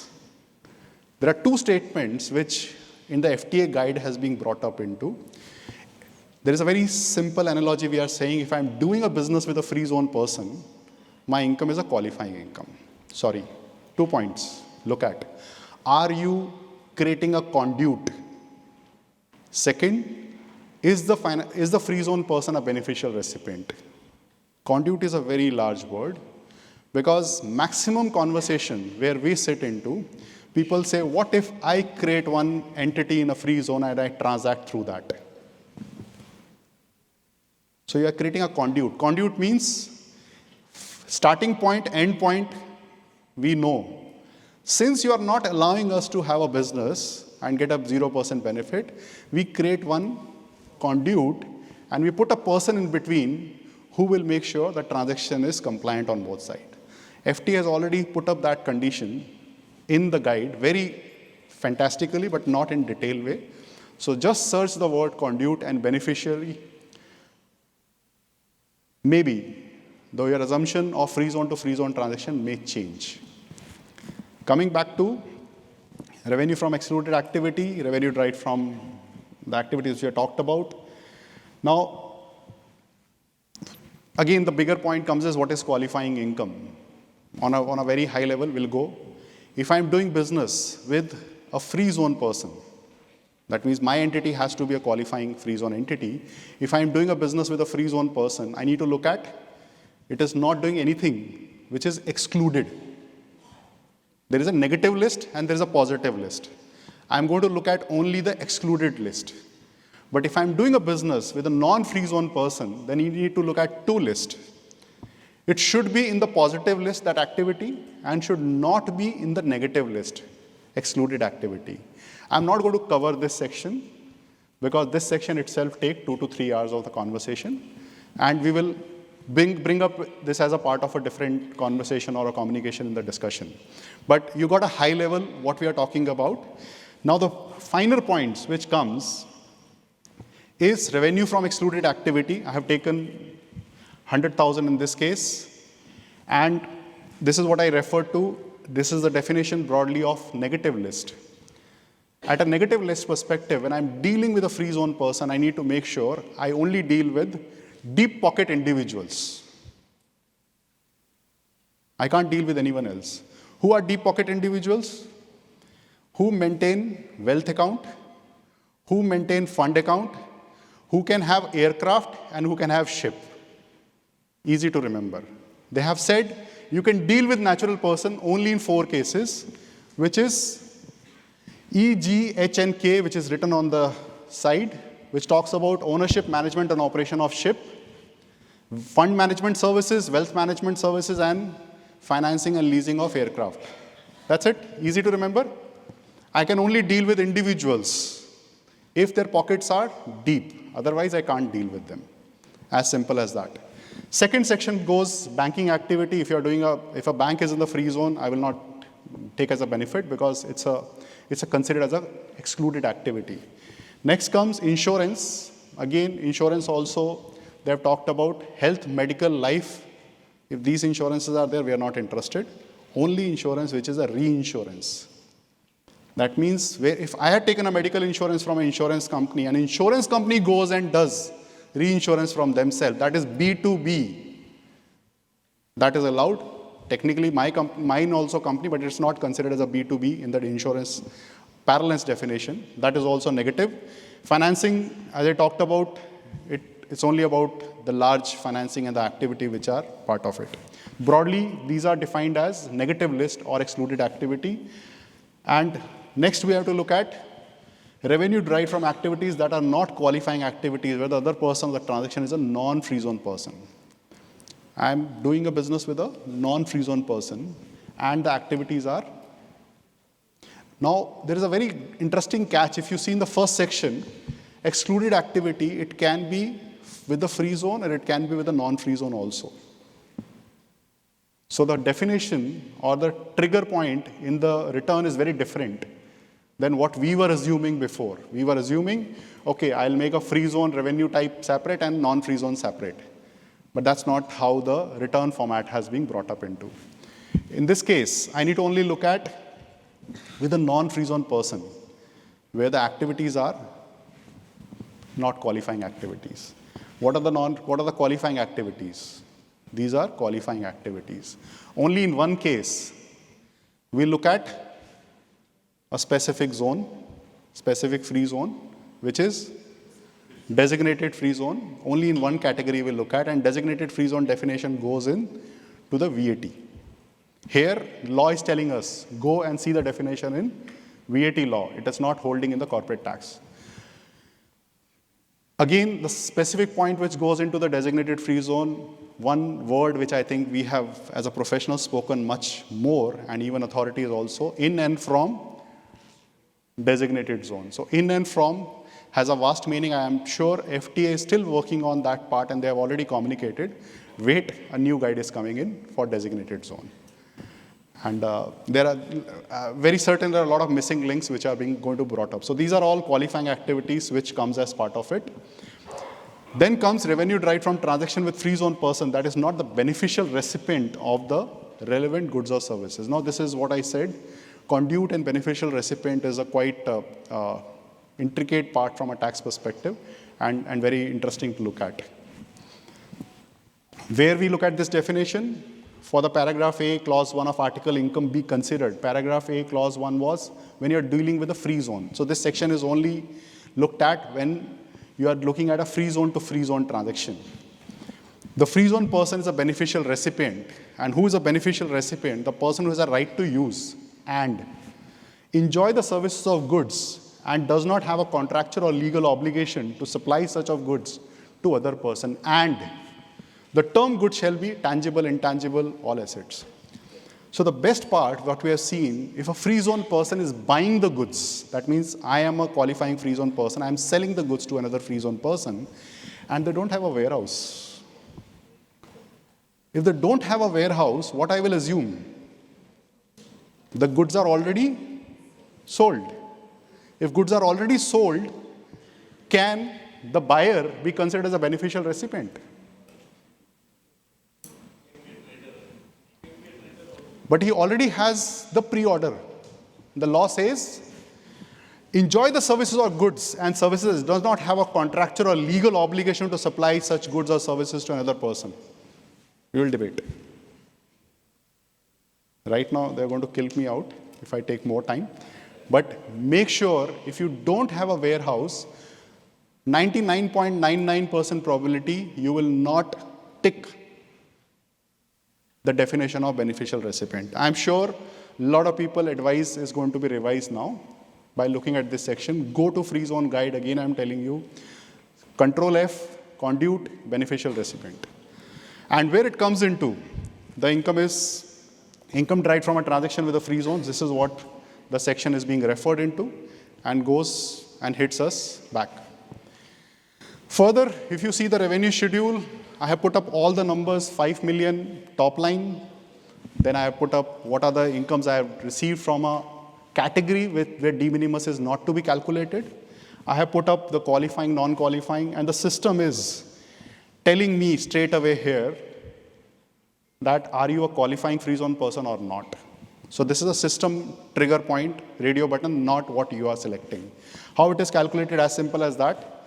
If you see, my income was 5 million, but some incomes were not being counted for de minimis. Hence, my top line changed to 4.92 million. 4.92 million into 5% comes to 246,000. In this slide, I have put up total value of 246,000, and I got a benefit, yes, condition met. In the another slide, I just added 1 dirham, and the condition says no. So 1 dirham makes a difference. Does it make a difference? 9% on the total income. So now we always listen to the story. 1 minute delay, ask someone who has left the flight. 1 dirham value, ask a person who missed the de minimis calculation. So that's just a simple example I have just brought up so that we can relate to what happens if 1 dirham is missed into the action. Now, the calculation from a top-line perspective also has to be brought up. This is just a reference point. All these numbers has to be at the grossing level. If any income you are netting it off under the bottom line or anywhere, please recalibrate.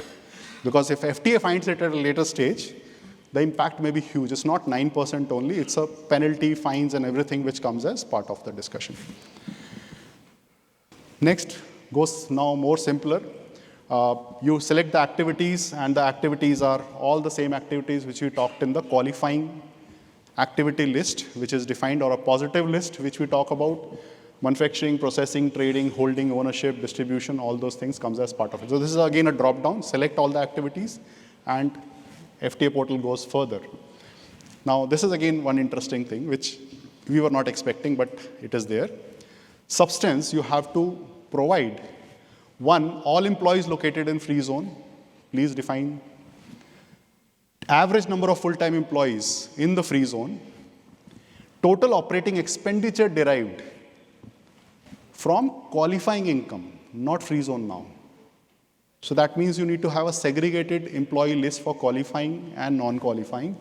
The capital expenditure incurred in delivering qualifying income. So top line, capital. I think you need to go to the auditor, say that, please, I need a separate balance sheet for qualifying income and others. So that is going to be looked into in a very detailed way.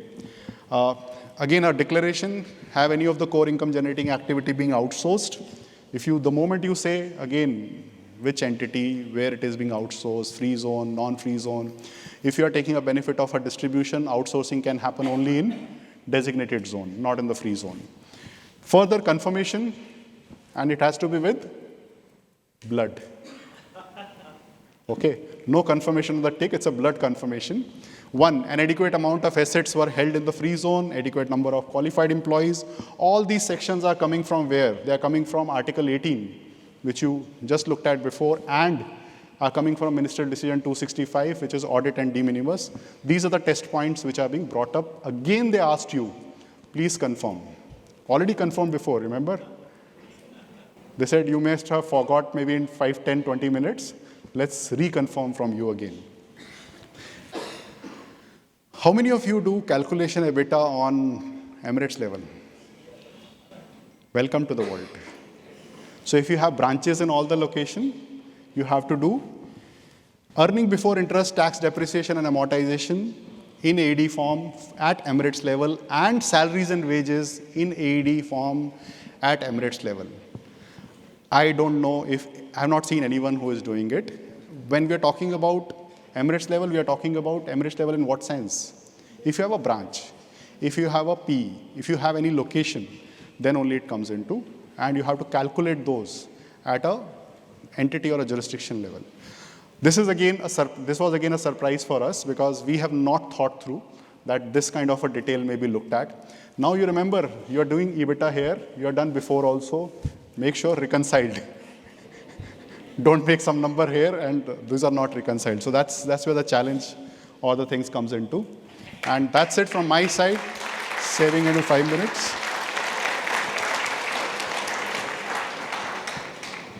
Thank you so much, Rajiv Bhai. Your expertise has certainly added the immense clarity, I would say, on an area that is still evolving for many businesses. Yes, my team is already here, Chairman, Vice Chairman, Vijay Mohan, and along with that, I would like to call our eminent member as well, CA Maheshji Prabhu on the stage, and Sangeeta Nahar as well, to do the honor to present a memento on behalf of the members and Dubai chapter. Can I have a thunderous round of applause for our eminent speakers?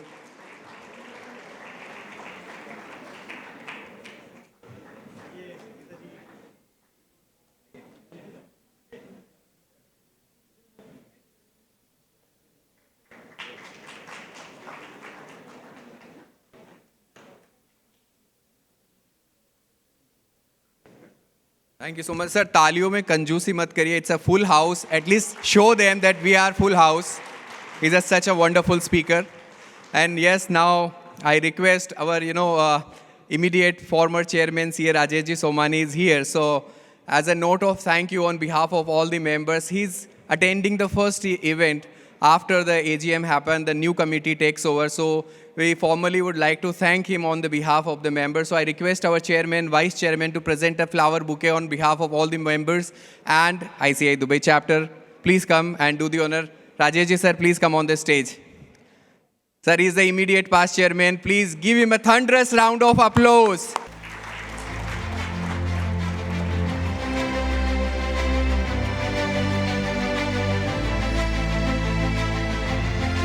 And without further ado, now thank you once again, CA Rajiv Bhai, for that excellent and thought-provoking session. And now, as promised, we are opening the floor for one of the most awaited part of the today's session, an interactive open Q&A with all three of our distinguished speakers. This is the opportunity to ask, clarify, and engage directly on the topics that matter most to you.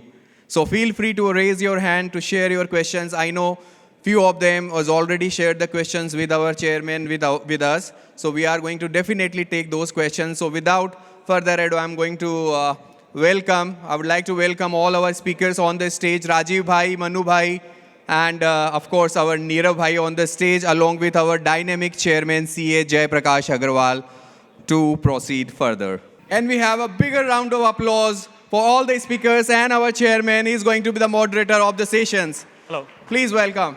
Thank you. Thank you very much. We know we are short of little time, but we'll try to cover all your questions.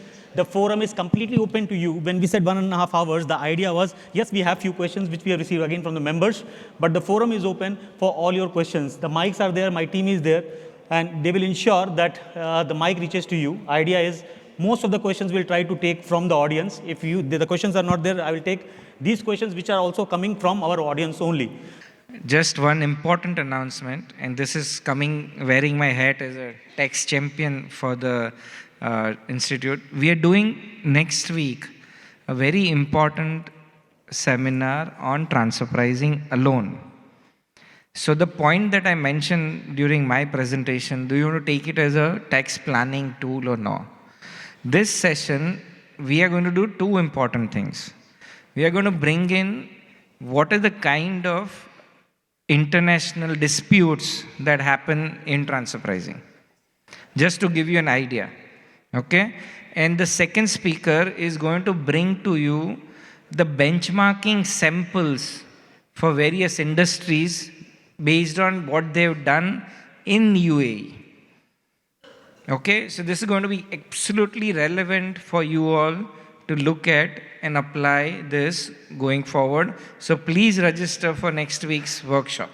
Thank you, Nirav bhai. Let me start straight away with the questions because we are falling short on time.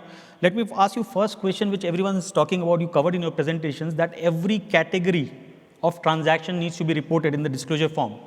My question to you is, if we are talking about a loan which was taken from a related party many years back and still outstanding, when we are taking a threshold of 40 million or 4 million, what should we do? Should we include that opening loan amount because there is no transaction during the year? It's an opening loan amount standing in the books. What's your take? That's something which is happening across the region. Whether we should consider in 40 million threshold or not? We should. We should. That has to be considered. So that is the first thing. Straight questions, straight answers. Any hands, please go up and we'll ask that question for you. I can see one hand. We'll take the questions. Janak bhai ka हाथ तो रहेगा ही रहेगा, लेकिन पीछे से start करेंगे. Janak bhai disqualified. We have here, yeah. Please give him a yes. Please go ahead with your questions. Sir, in case of beneficial ownership, the FTA guides gives one example of services. Company C supply that Mandarin translation service to company A, and they in turn takes the input services from company D. But in that case, the beneficial ownership has been considered with company C, even though they have taken the services from another company and supplied back to other company. Okay, interesting example if you see, in that case, the language translation was not the only activity. I'll give a very, maybe for the benefit of audience, let's say an audit report is prepared by a free zone person, which is an auditor, for a free zone company, which is also in basically a trading or something or anything, and we want a Mandarin translated, audited financials. In that case, the audited services were taken from the mainland. So whether we call it a beneficial recipient, in this case, the answer, how it came up, said that translation is not the core activity which the free zone company was providing. Hence, in this case, the financial recipient was a free zone company only, and it was only an integral part. As you rightly picked it up, they have not given any definition of goods, and that's the interesting part. And that's where the complication starts into. And we are expecting that to come in the future guides. But do test the pointers which they have mentioned from a FTA perspective. What is the definition of a beneficial recipient? Where the pre-orders or the preconceived orders are also considered as not to be a beneficial recipient. Perfect. I can see Dinesh already has raised that. Dinesh bhai, go ahead with your question, please. Yeah. So if there is a free zone company which has a general trading license and it also has a subsidiary in, say, Africa, receives dividend of 10 million dirhams, will it be part of de minimis? Can we just add one more thing? Holding company is doing some other activity. It's only holding company having a subsidiary in Africa. It's a general trading license, but it also has a subsidiary actually. Having a license, are they doing any trading activities as well, or Yes. it's only license? They are doing a trading activity, sir. So there are two points which you need to look at from a qualifying activity perspective. One, holding of shares and investments. And second, distribution. You need to test both separately. On a broader way, if I just look at, if you say it's a 100% subsidiary, and Africa continent, normally we understand the taxes are more than 9%. There are certain other tax checkboxes to be looked at. Investment is for more than 12 months. It is qualifying income under the broad category, but why it is not in the license, you need to review. It should be part of the license also as an investment in commercial establishments and management kind of activity. Perfect. Before we go to that question, One more, sir, I will come. Yeah, sorry. One more question. Nirav bhai, for a company which has turnover of, say, less than 3 million, which has a small business relief, is there any relief on the TP also based on turnover? No. There's no straight answer, no. Shiva, sir, wait a sec. I have one follow-up question on that, Rajiv, which we are talking about. Trade license has some activities, right? And some activities which as an organization, any entity is doing in UAE, okay? When we say report operating revenue, are we required to report only the revenue which is as per the trade license and others will go in other income, or no? What is the actual activity which you are carrying out, club all those activities and say this is my operating revenue?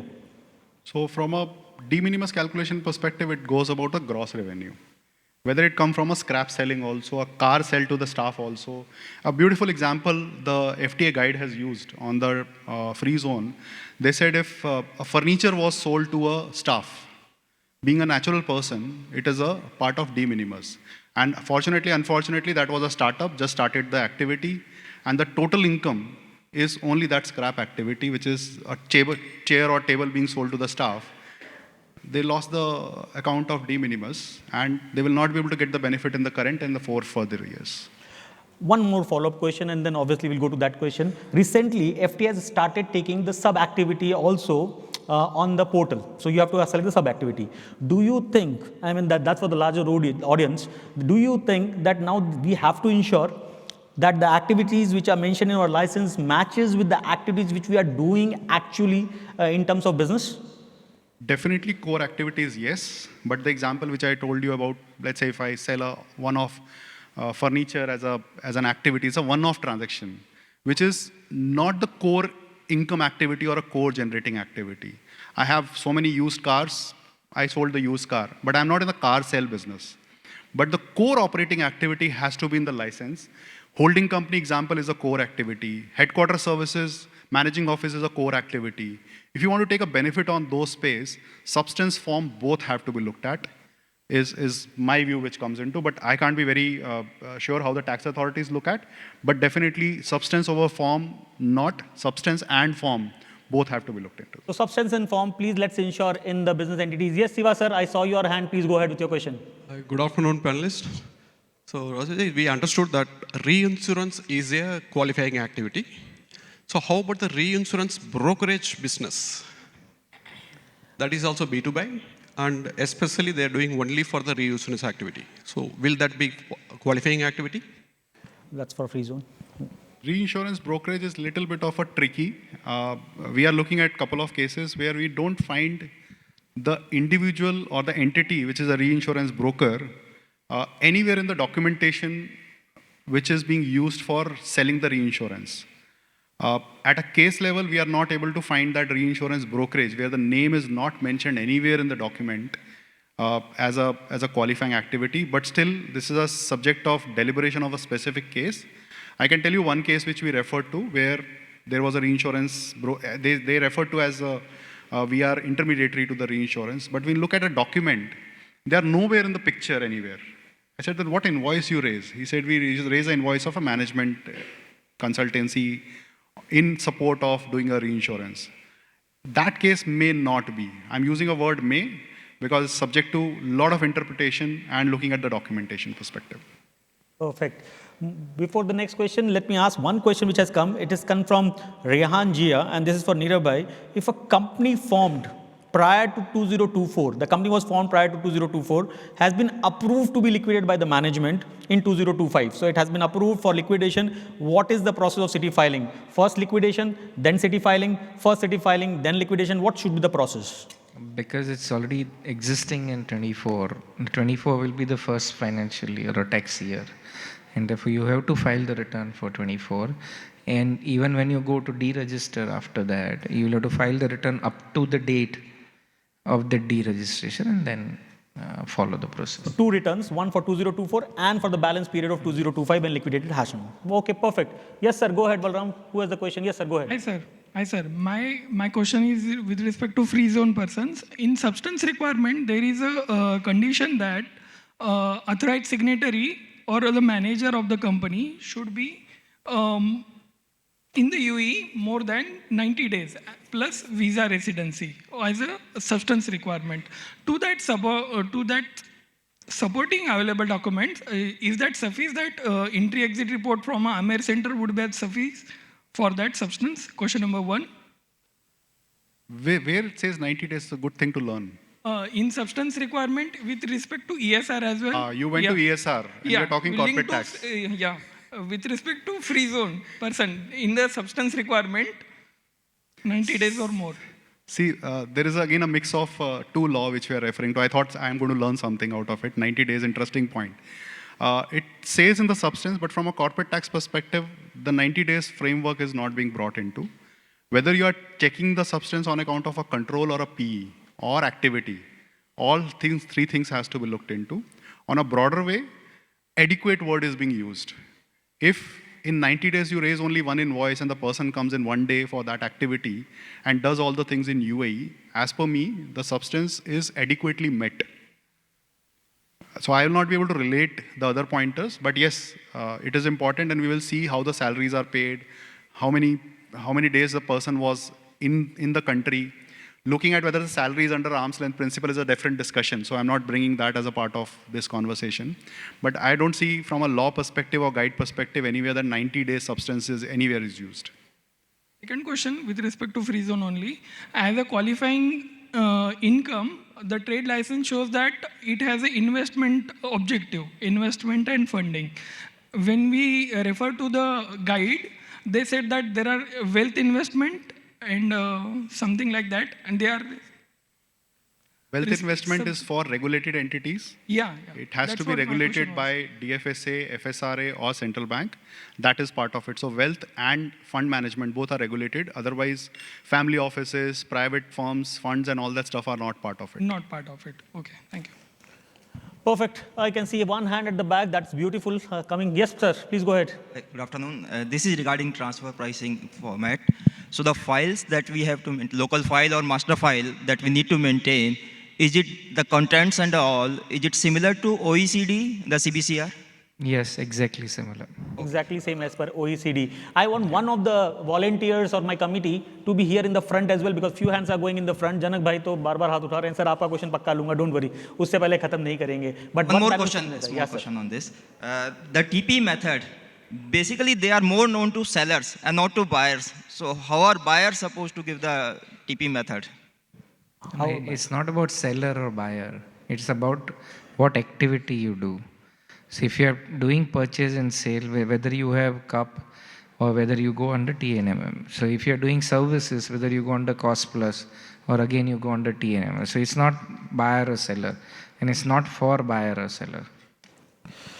Okay, before we go to the next question, I can see Balram, 1 second. I have one question for Manu here. Manu, this is coming from Gigi. I saw Gigi here. Gigi must be sitting here. Let me ask this question. It says, there is a field called financials to be attached. And his question is it required to attach financials for entities having a turnover less than 50 million? So we have to attach it, or it's an optional field? It is, what is this asked is to attach the financial statements, and if not attached, what's the reason? If we are not attaching, we have an option not to attach, but we have to give the reason. What is the reason we will be giving? FTA will be referring it. For a company which is having a 40 million turnover, which is not attaching a financial statement, audit is not mandatory if it is not a free zone person. But still, if reason is given, that would be one of the triggering point which FTA may be looking into. So it's an option, but reason has to be given. Reason has to be given why you are not doing it. Correct. A follow-up question, Neerav bhai, and it's again coming from a member, Rajesh Lance. He says, if you are filing a tax return based on draft financials, you had a draft financials, you filed your return, later on, and you have submitted your return, later on, there's a major change in audited financials. What we need to do? Do we need to file a VD because only financials has changed? I don't know whether it's notes to accounts or others. Do we need to go and amend the return again as a voluntary disclosure? Return file kiya nahi, voluntary disclosure file. Don't file the financial, based on draft financial. That's the first thing. But if you have filed, yes, you will have to revise. Revise the VD. Yeah. You have to revise the VD. You have to file a VD for that. With this, let me go to Balram. Balram, who is the member? Yes, ma'am, please go ahead. My name is Reena. I have a question. This is with regard to utilization of the provision. Suppose a company has created a provision for accrual expense over, say for example, few years back. Now, assuming that they would incur expense. But now the company has come to a conclusion they are not going to incur that particular expense. Now, do they need to write back the provision as income? And if yes, do the company need to pay tax on it? Manu, go ahead. Yeah, straight answer for this one. You had to comply with IFRS. So as per IFRS, you considered this provision. Now, we are considering this as an income for current year, and it will be a taxable income and we have to pay tax for it. They given an example also for the bad debts recovered. On an extension to that, one question has come in. It says bad debt written off is more than the allowance. So they created a provision, they took a deduction. Now actual bad debt is more than that. So since they are following a provisional method, can they take additional bad debt as a deduction or not? So the provision we have to provide as per ECL, of course, as per IFRS, we have to provide the provision as per ECL. Then if it is more than that, it is a real expense. We have to, on accrual basis, we have to consider that one as well. Of course, it's a reduction of the, it has to be considered as expenditure. So this is allowed as a deduction. Yeah. Sir, in case if it comes back in the subsequent year, it will be an income and then we can make the payment. If you reverse the provision, it will become an income. Perfect. Then add on it, here the point comes, that's what the first session I have taken, whether a realization method you follow or not. That's how when this kind of issue comes, then you have to look into whether any of this provision has to be properly utilized or not. Even one question was related to liquidation of a company and then returns we are filing for the 2024 and 2025. Here also this realization method when you adopt, when we are preparing the financial statement for the liquidation purpose, so then the realization basis we prepare the financials. So there also the realization 134 realization basis plays a vital role. So again, once again, you have to choose wisely there. Perfect. Yes, sir. Thank you, panel, for for such an insightful morning. I have two questions. One is on calculation of foreign tax credit, which says that it needs to be calculated on net foreign income, which will be net of your economically linked expenditure. But nothing they have defined as what is the economically linked expenditure. So what should be, as a consultant, our advice to the clients, how they should arrive at the economically linked expenditure? So foreign tax credit is a complex subject in itself. Now what happens more often than not is that the withholding taxes in the foreign countries are on a gross basis. So you are getting a technical fee, you are getting a dividend or anything, the withholding is at a gross level. So assume that you got 100 as your income, say consulting income, and you have incurred already 10 as your withholding on that. However, when you get that income in your books for earning that 100, you already incurred, say 70 as an expense. And therefore net 30 is what your actual income that you're offering to tax to UAE. On that, the tax is 9%, which is 2.7.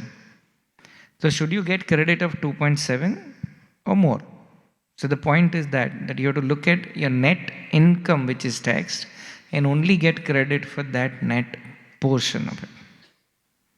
Okay, I hope that clarifies. Can see a little confusion. Balram, go ahead, please.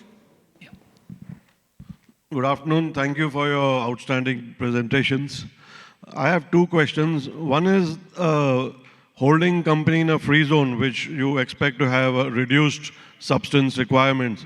If it ticks the last box says 0 employees in free zone, would it be eliminated from being a qualifying free zone person? Point number one, you may not have 0 employees because shareholders are there. That's the first point comes into play. Second, under the FTA guide also they have said there will be a reduced compliance requirement, and they give it a very interesting example also.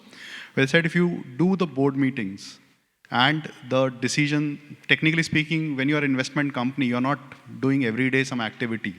You may take a decision of buying an investment or selling an investment. And generally, I'm using a word generally, these are part of the board decisions because at a consensus, the decisions are taken. If those meetings are conducted in the free zone, in your case, I know a little bit, it is under the regulated framework, let's say it's a DIFC or ADGM, then generally in these cases, the corporate service providers or the agents are in the respective free zone, will not be a challenge to look at. However, from an employee perspective, do assess, are the shareholders doing or acting as a role of an employee? If yes, it helps you. If no, then also it will not eliminate the substance because partial activity being conducted by the directors in the free zone itself. Thank you. There's a case of a sole establishment. So the owner converts this into an LLC, which is going to be owned by a holding company in a free zone where he is the owner. So the owner transfers the assets to the holding company. That has to be at arm's length, or is there any exception? Arm's length. It will be at arm's length, straight arm's length. So you do a valuation of the business and... Yes. Thank you. Very interesting point. In this case, look at the restructuring clause also, because one of the entities is a free zone entity. Thank you. Mahesh, you go ahead. Thank you, all the eminent speakers, for the wonderful session. My question to Manu sir, how should deferred tax assets arising from the past losses can be adjusted or shown reflected in the first tax return under transitional rule? Thank you. Sorry? Please go ahead. Huh? If it is past losses, you can't create deferred tax asset for that because it's not eligible. Here, for the immovable property, for example, as a immovable property, if you are taking into account, it is accounted on historical cost, right? So as a typical example, if you are taking that one, then the chance of having the deferred tax is less. So can you just elaborate on that one even? Yes, sir. I have seen the same item in our chapter financials, deferred tax assets in our financials. So how it will be reflected in our first return under transitional rule? I'm referring to our chapter financials, which is reflected deferred tax assets. Perfect. Deferred tax asset will be reported under current assets. We will be reporting, adding it, because subsequently when we have profits, we can take the benefit of it, because this year we will incur losses. That is why we created a DTA, and we are expecting to generate profits going forward. That's why we have added that into current assets and reported into the financials.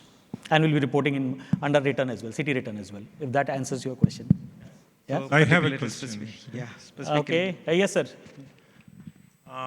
This transfer pricing, if there is a related party overseas and the transfer pricing documentation prepared by the overseas party conflicts with the transfer pricing document domestic, then how we will address that?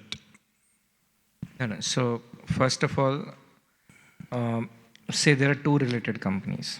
Company A is here and company B is in, say, UK. Okay? They already prepared transfer pricing as per their laws.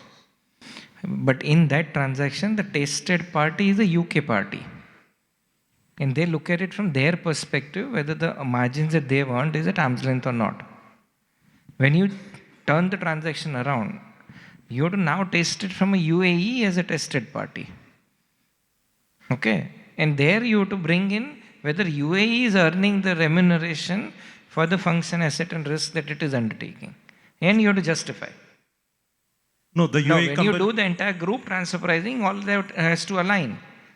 No, the UAE company is purchasing from a UK entity, which is a subsidiary. So purchasing or selling is a type of transaction. I'm saying your approach has to be from each country to protect its own tax base. So your approach is very different when you look at it from UAE perspective and from UK perspective. But when you do at a group level, all that has to align together and come out in sync. Okay.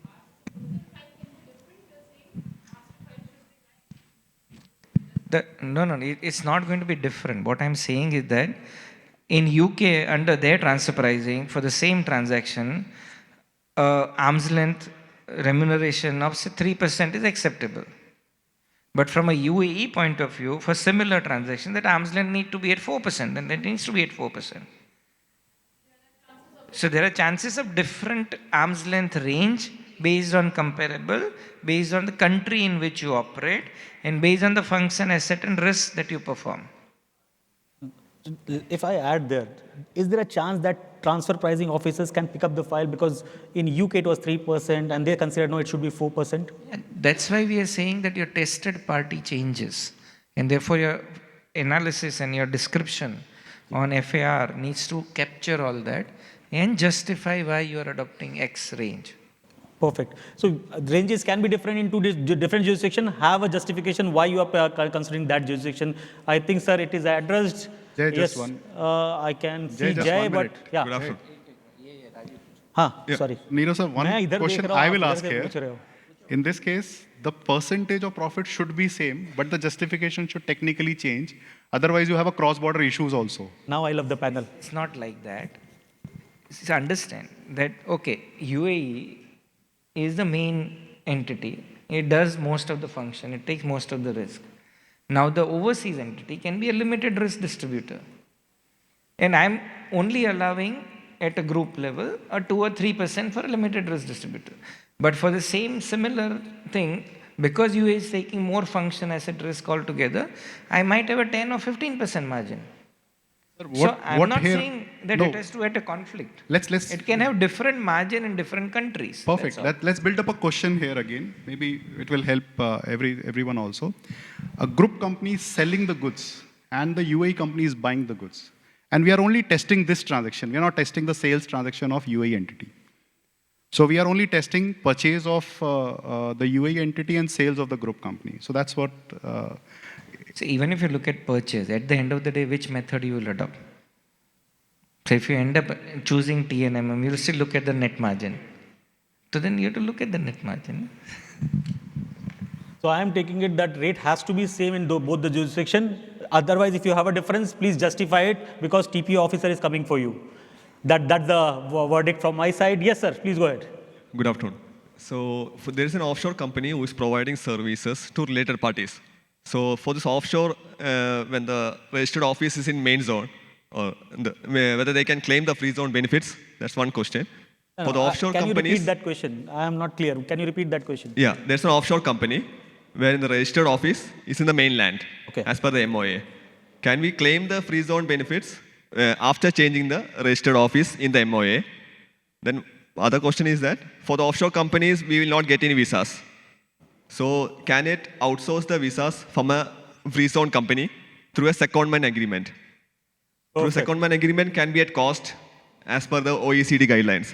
So can you throw some light on it? Perfect. First question first. I think Rajiv, we debated about it.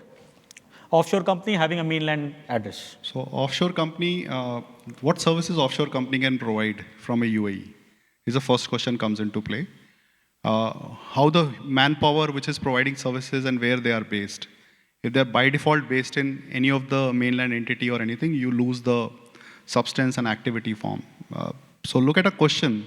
Is offshore company allowed to do that activity what you are trying to do?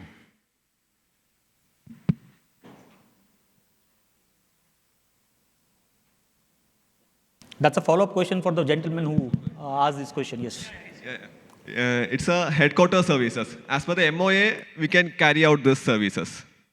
Headquarter services you are providing, but for headquarter you need people to provide the services and you can recharge the cost. And people are not there in the organization itself. And the moment you say headquarter services, are these equivalent to a control?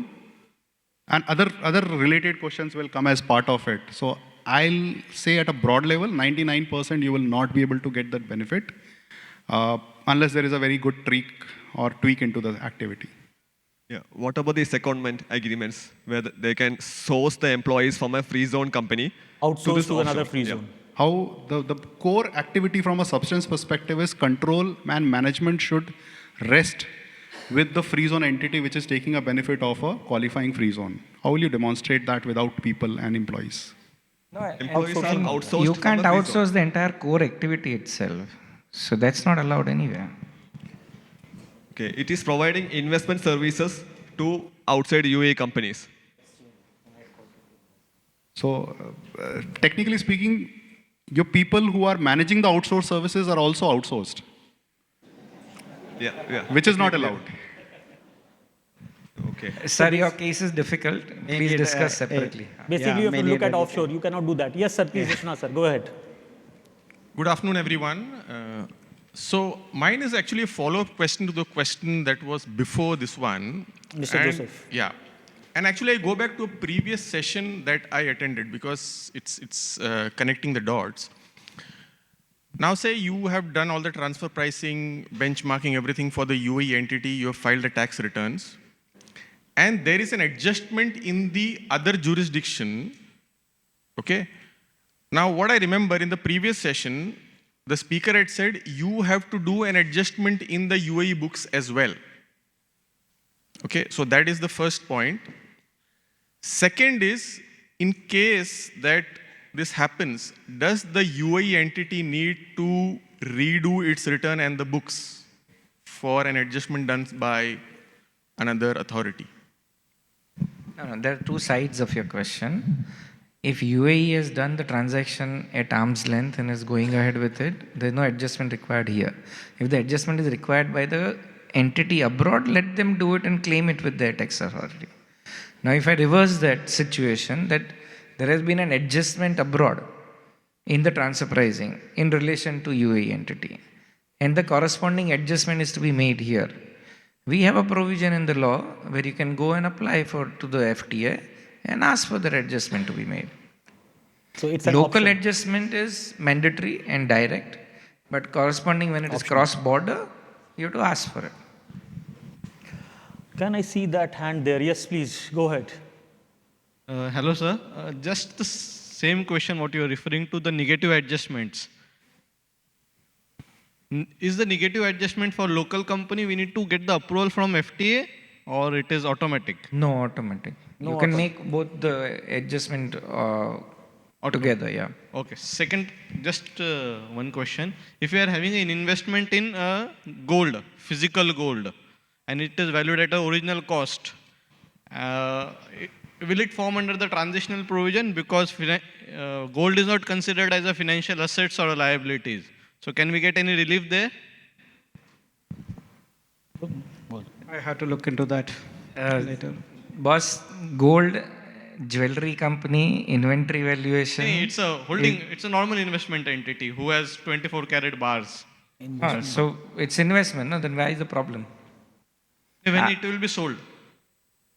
But you have to, anyway, it is a bullion, it is a, you have to keep valuing at market value each year as per your books and accounts also. From IFRS point of view also. So, sir, a realization. Okay, thank you. Okay, it shows time up. I'll share that slide also, Don't okay? worry. That a specific slide which I prepared that I'll share. So that will be easy for you to reconcile. Slides is coming your way. One question which is I see common, and I've seen in groups as well. All three presentations will be shared with our larger audience. Yeah, perfect. That's fine. Yes, please go ahead with your last question. Sir, two quick questions, sir.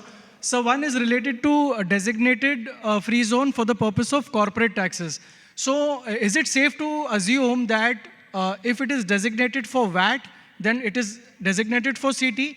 Secondly, if it is not, suppose it is not designated as per VAT, so I need to check with my free zone whether it is designated or no, correct? Because there are multiple opinions, Nirav sir, even from your book I'm getting some other opinion, and from other speakers also I'm getting a separate opinion. That is why this question is coming in. So, and sorry sir, a follow up. If somebody has done this research that whether these free zones are designated for city purposes, then please share that, because when our clients are asking the free zones, they are giving varied opinions, because I don't want to name the free zone. Someone is saying, yes, clearly it's there on their website. Suppose Maidan, it is clearly specified that this is a designated free zone, whereas other free zones are just giving different answers. So look at what Maidan has written. They have written a very nice thing. It's a designated geographical area as per corporate tax. Okay. So please don't confuse designated geographical area with designated zone. This was, I stated in my statement also, but I will just reinstate. Designated does not mean every designated is equal to designated zone as per VAT. Okay. That's first answer. That's a second answer. Going back to the first major point which you referred to, you remember we have referred to FTA cabinet decision has to come up saying that which are the free zones. Okay. That decision is not there. That decision you have to go and ask your free zone authority. Example, in this case, you have asked Maidan whether you are a designated zone as per corporate tax. You got a positive answer, tick box. For distribution, a zone which is being mentioned in the cabinet decision, which you have taken as a via media from the Maidan cases, it is a free zone as per corporate tax. Those zones has to be approved by FTA from a VAT perspective. Now go and look at the designated zone as per VAT. Is Maidan a designated zone as per VAT? Answer is no. Then it sits in the free zone category, not a designated free zone category. So distribution, you cannot do from a Maidan perspective. Okay. So break these pointers into two parts, you will have your own answer.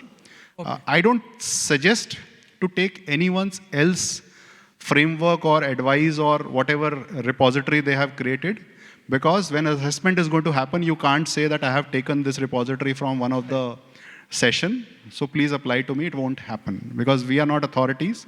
You have to go to back to the free zone, do first tick box, and then verify the VAT designated zone definition. Okay, sir, practical question, sir. As seasoned professionals, after learning about TP today and even other aspects of the corporate taxation, it is such a complex topic. How do you communicate to the client that this is such a technical concept? How do you deal with it? How do you deal with it? Learn. Go have a meeting with them, have a tea, and tell them. Okay, in the interest of the time, because it's already time up, I already committed to Janak Bhai. Last question will be yours. You waited for that. You earned it, sir. Please go ahead with your last question of the day. Thank you.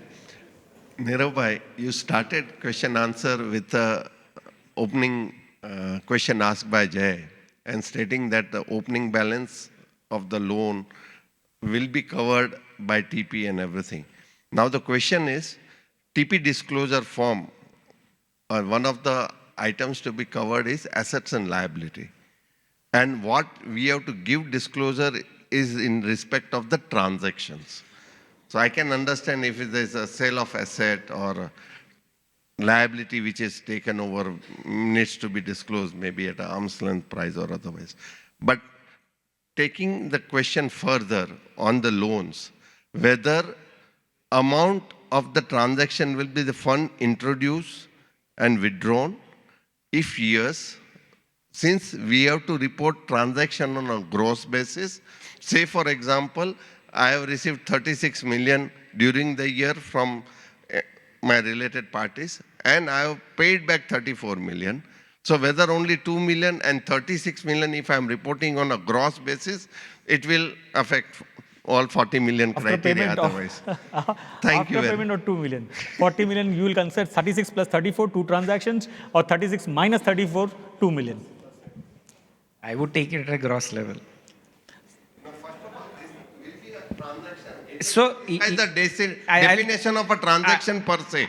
I would say one more thing. Even if the loan is there and there's only opening balance, there's no change also during the year. Then also it's still a continuing transaction. Having effect on the P&L of the current year?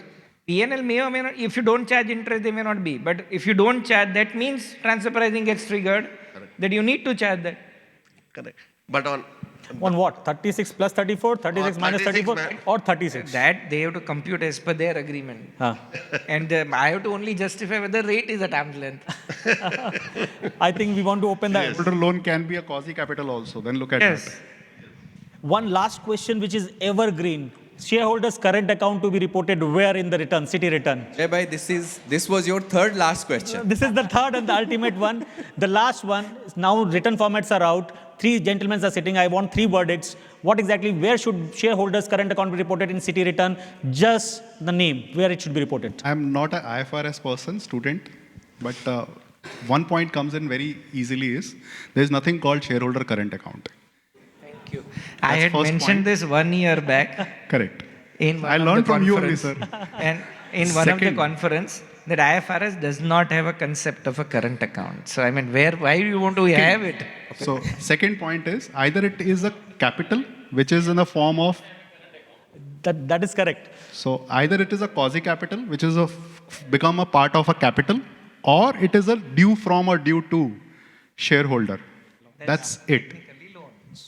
That's it, loan. So it's not there's nothing called current account under IFRS perspective. Please, if you are making also, it becomes difficult for us to assess from a tax perspective. As an auditor, take care of that.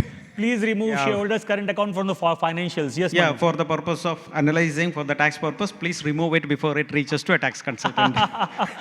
Either it will be equity or a loan. Thank you very much for the panel. Thank you so much. Thank you so much. And before I thank to all the speakers, I want this thanks to all the members.